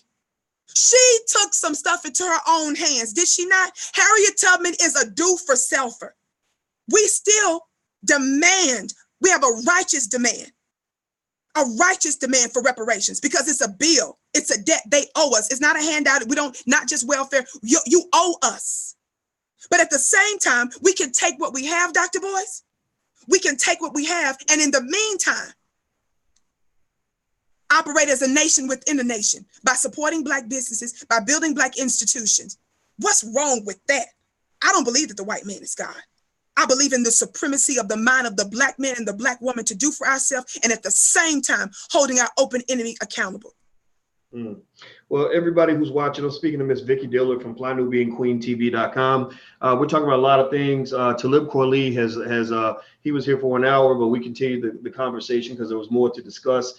If you appreciate the discussion, please hit the thumbs up button. Everybody, please hit that thumbs up button if you haven't done this. It's very important to do this because it helps people to see the video and helps us to push the message of Black intelligence. So everybody who's watching right now, please quickly hit that thumbs up button. Thumbs up, thumbs up, thumbs up. Also, please share this video. If you want to get notifications when we go live, text the word voice to 31996, text voice to 31996. Also, if you want to get books like Powernomics, Black Labor, White Wealth, etc., and add them to your family library, we have a great place that has resources for your children to build wealth. We have resources in terms of financial workbooks we created with Black experts. Also books, my books are there, but Dr. Claude Anderson's books are the ones you should read first. You can go to blackfinancialintelligence.com. That's blackfinancialintelligence.com. And also Vicki Dillard can be followed on any social media platform. If you just look up Vicki Dillard, you can follow her. Vicki, I will say this. I think that we can sort of start closing down the discussion by asking everybody to vote on this question, including all the ADOS members. I see ADOS membership has been in here in full effect. Some saying good things, some saying things that aren't so good, but that's okay. That's what freedom of speech is all about. And I want to ask you all this question, including the ADOS members or anybody that's here. I'm going to say I'm not a member of ADOS, although I am ADOS. I am an American descendant of slaves. You can't take that away. But am I a member? I can't be a member because I'm not really comfortable with the approach of the leadership. I think who knows, maybe if there's some sort of progress made, a truce declared or something, like maybe there's a way to work together, but I'm not going to get in the way of it, right? I'm not going to go and say, okay, don't fight for reparations. I mean, that I'd be fighting against myself. That's right. But I can't, right there in my hometown in Louisville, Kentucky, where Simmons College, where they're holding the convention, where the pastor and the president of that school is a very good friend of mine. I'm just thinking, well, I'm from Louisville. I think I could probably help, like it would have been, like maybe just say, hey, boys, we're going to come talk about reparations. Can you come and give us a perspective that will help us achieve that goal? That's my city. I could really have been helpful, but I think that it's like when you're just like determined to attack and your mind, like I know the difference between talking to a person who's open-minded, Yes. who's open to all possibilities, versus the person who's already got is set fixed in their head what their conclusion is going to be. Those are not the kinds of people that I really like to have on the platform, because those are the people that we got plenty of that. We got plenty of people all throughout America who, you got Democrats who will never listen to anything a Republican says. You got Republicans who will never listen to anything a Democrat says. So if you voted for Hillary, then that makes you an idiot, and there's nothing that you can say to me that I'm gonna listen to. If you voted for Trump, that means I can't. You're not a good person. You're stupid, and that's what they call dehumanization. That's what happens when people are divided like this and they get in their own little silos. They start to dehumanize those who are outside of the group, And so I kind of just think that that's not going to help us achieve anything. You're not going to get anything done if you don't have unity. And so, with that said, I'm going to ask everybody this question. Do you think, because I've been referred to, people like me have been referred to as do-for-selfers. I think that's the term Yvette has used, as if Black people cannot do for self, as if we can't build wealth. Our 1.3 trillion in spending power, just, we might as well be welfare recipients or completely broke. Even though actually, statistically speaking, this is receipts for y'all. So for those who are open-minded on this, if you go and you study that, you'll find actually African Americans in America if we were a country, we would be one of the richest countries. We would be definitely in the top 10%, and some would say even in the top 2 or 3% in terms of wealth compared to all the other. We have more wealth in our community than most countries do. And so, I want to ask you this fundamental question: do you think it's possible that you can be a do-for-self Black person and still support reparations? Tell me. Yes. Answer me that. Answer me yes or no. Is it possible for a person to believe in doing for self and still support reparations? Yes or no? Say yes or no. and that's an important question, because that question determines whether or not this is the right place for you. If you say yes, then you should. This is a great conversation for you. If you say no, then I'm gonna do what my cousin say. When he gets upset, he just says, "I'm gonna pray for you," right? Okay, yes. You say no, that a Black person that wants reparations cannot do for self. Wow. And I feel bad for you, because you have been affected by low self-esteem. Yes. Because I come from a place where I believe Black people are the greatest people in the world. Yes. I'm a descendant of the survivors of the Middle Passage. Come on. My ancestors built pyramids in Egypt that white people to this day can't figure out how they figure out. Come on. Aliens built them, right? Yes, we survived the harshest form of slavery in the history of all mankind. The world. We overcame Jim Crow. We overcame mass incarceration. We survived inferior schools, inferior living conditions, and we still coming out on top. Talk Black, Dr. Boyce. People imitating us because of how extraordinary we are. So I really believe that if we saw a community where we put as much energy into doing for self, come on, Doc, as we've been put into becoming experts at basketball, come on, football, at rapping, at fashion, then I think that we can take over this damn game in a generation. We can take over this. So that's where I come from. That's what you're gonna get when you come into this space. Yes. And if that doesn't resonate well with you, or you think I'm talking crazy, or you think I'm delusional, come on, then I am not the person for you. Come on. So that's my last point on that, Vicki. I'm gonna let you get the last word, but I believe we can do anything. Please. You set me on fire, Doc. You are setting me on fire. I could not have said it better myself. That's what this is about. It's a belief. It's an unwavering belief in our own intelligence. It's an unwavering belief in our own prowess, in our own energy, and in what God has put in us to do. And as I said, every other revolution before us, every other revolutionary before us, they were do for selfers, Doc. They didn't wait for someone to finally wake up and finally give them freedom, those that we love and that we adore. They had to push and force the door to open, right? They had different uprisings and so forth that took place. Why? Because they were going to force their hands. That's a do-for-selfer. We can be a do-for-selfer economically, financially. That's what you represent. And that's one of the most powerful things that we can do right now. And that's what makes you an asset and also a threat to status quo, Dr. Boyce, because you bring in a quarter of a century, not only a quarter of a century of teaching in colleges and universities as a finance, and you're one of the few PhD finance professors in America. I think that is a blessing, and that you have chosen to make such create an innovative school. And thank God you're doing that, because guess what, Dr. Boyce? Even colleges that are raising money, one of the historically black colleges and university the other day, they raised the millions that they found needed, and guess what? They still didn't get accreditation. So we're going to have to start to innovate, right? I believe your school doesn't wait for accreditation; they give accreditations, right? Because we understand who we are. And we still are demanding from those who owe us to pay us. We're still making that demand, but at the same time, because it's an emergency, right? Because we know that we're only we're said by demographers and those that do the crunch the numbers that we only have so much time, and that our net worth is basically going to be zero because it's an emergency. We need to take the seed of what we already have in our hand and multiply it. And I'm going to say this. This is an appeal for Black folk. The stuff that we were calling out today, it's the right thing to do, to talk about it. We weren't being disrespectful, we weren't being ugly, but we were being truthful. And it is also a call to unity. And it is also a call to say, hey, don't do the work of our open enemy better than they're doing the work. Because to me, when you slander your brothers and sisters the way some folks are slandering, when you try to discredit us and not stay on the subject and the substance of the issues, you are doing the work of a white supremacist, period.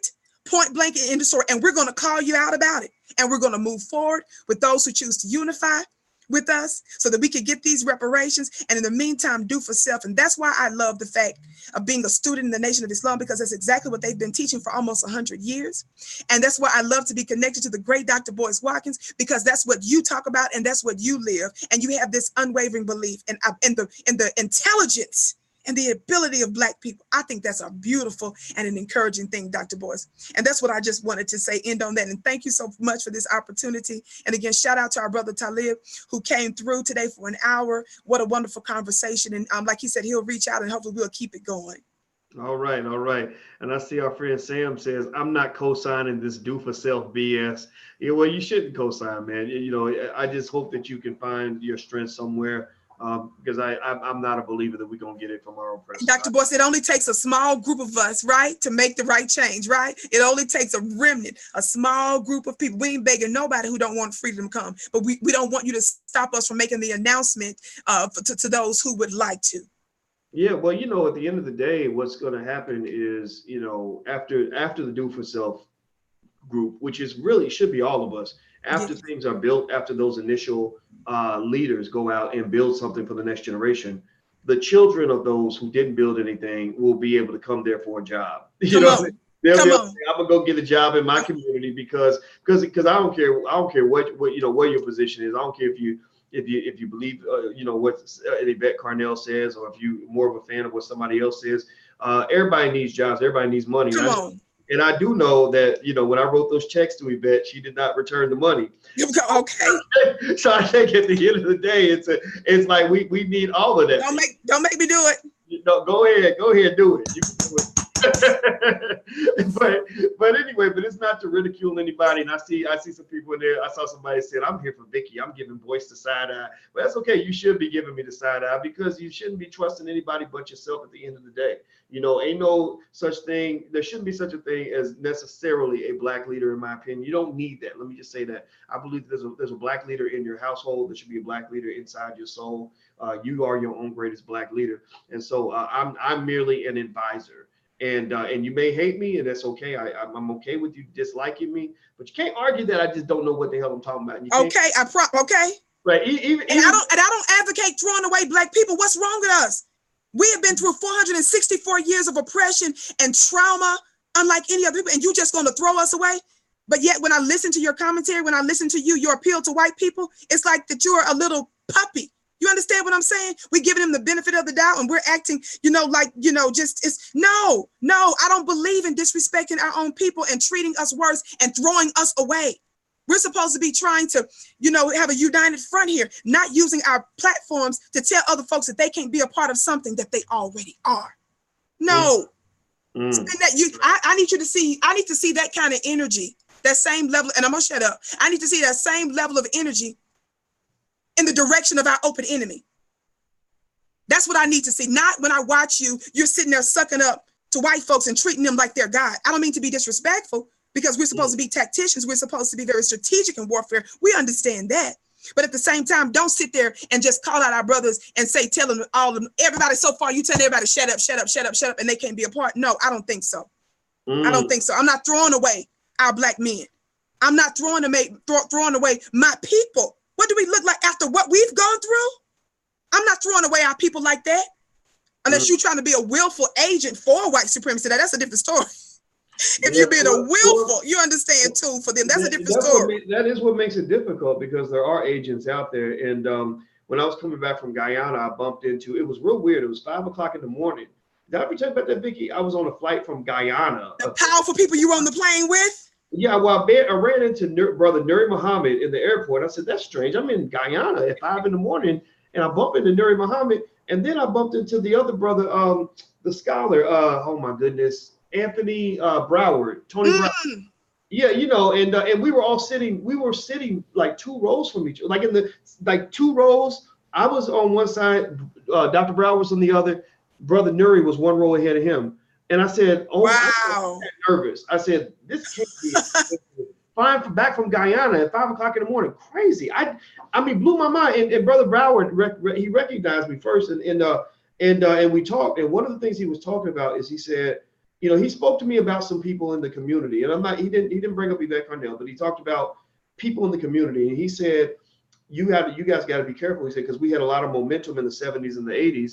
He said that was undermined by agents. And he said a lot of times the job of an agent is just to create chaos. Come on. Just to make you look disorganized. You know, so like when I saw the Nipsey Hussle memorial happen and somebody pulls out a gun and everybody goes crazy, I thought about that. You know, I said, I wonder if that was somebody that was put there to give the appearance that these Negroes are crazy, they want to shoot each other, you know, etc. You know, so again, I don't really know. I'm not gonna say who the agents are and who's not. I don't know enough to publicly accuse anybody, but I'm just gonna say that there's a documented history of this. Come on. You know, I'm not a conspiracy theorist, but this is documented, y'all. This is not me just speaking out of my ass. Excuse my French, Vicki, but this is me saying to you, like, they've done this 1,000 times over. And the crazy thing is, they've done it on smaller platforms. Like they've done. There was a FBI agent or something that was on 2020 or whatever, who said that it was his job. He said there was a small group of Black poets in LA. Like they had maybe 50 people in the group. And you know what his job was? They had applied for a grant, and they were about to get the grant. And he said the FBI sent him to burn down the building so they would not get the grant. Like wow. Literally, and I was like, this is a group of Black poets. Like, what's a group of 50 poets gonna do to disrupt, you know, the American system? But this shows how surgical they can be with it. Yes. You know, so personally, I will tell you, you know, when I get involved in politics, I get very nervous. It was one of the reasons why I moved away from Chicago. I didn't want to be around all that corruption, because I heard the stories, you know, like when Obama got elected and all that. I heard stories about things happening to people. It's another reason why I don't let people get too close to me. Because that's what they'll do is they figure out what it is that your weakness is. So if exploit it. Yeah, if you're a man and they know that you like curvy women, the agent will be a curvy woman. That's right. And the thing about agents is, I think that when I used to visualize what an agent would look like, I always picture somebody who was trained by the CIA, you know, to be an operative. And I realized, and maybe you can speak more to this, but I realized over time, no, agents can be everywhere, because all they got to do to make somebody an agent is they just got to have something on the agent. Exactly. It may be somebody who doesn't even want to doesn't want to spy on you. But if they got a little bit of a criminal record, which a large percentage of Black people do, they hold that over their head. And exactly.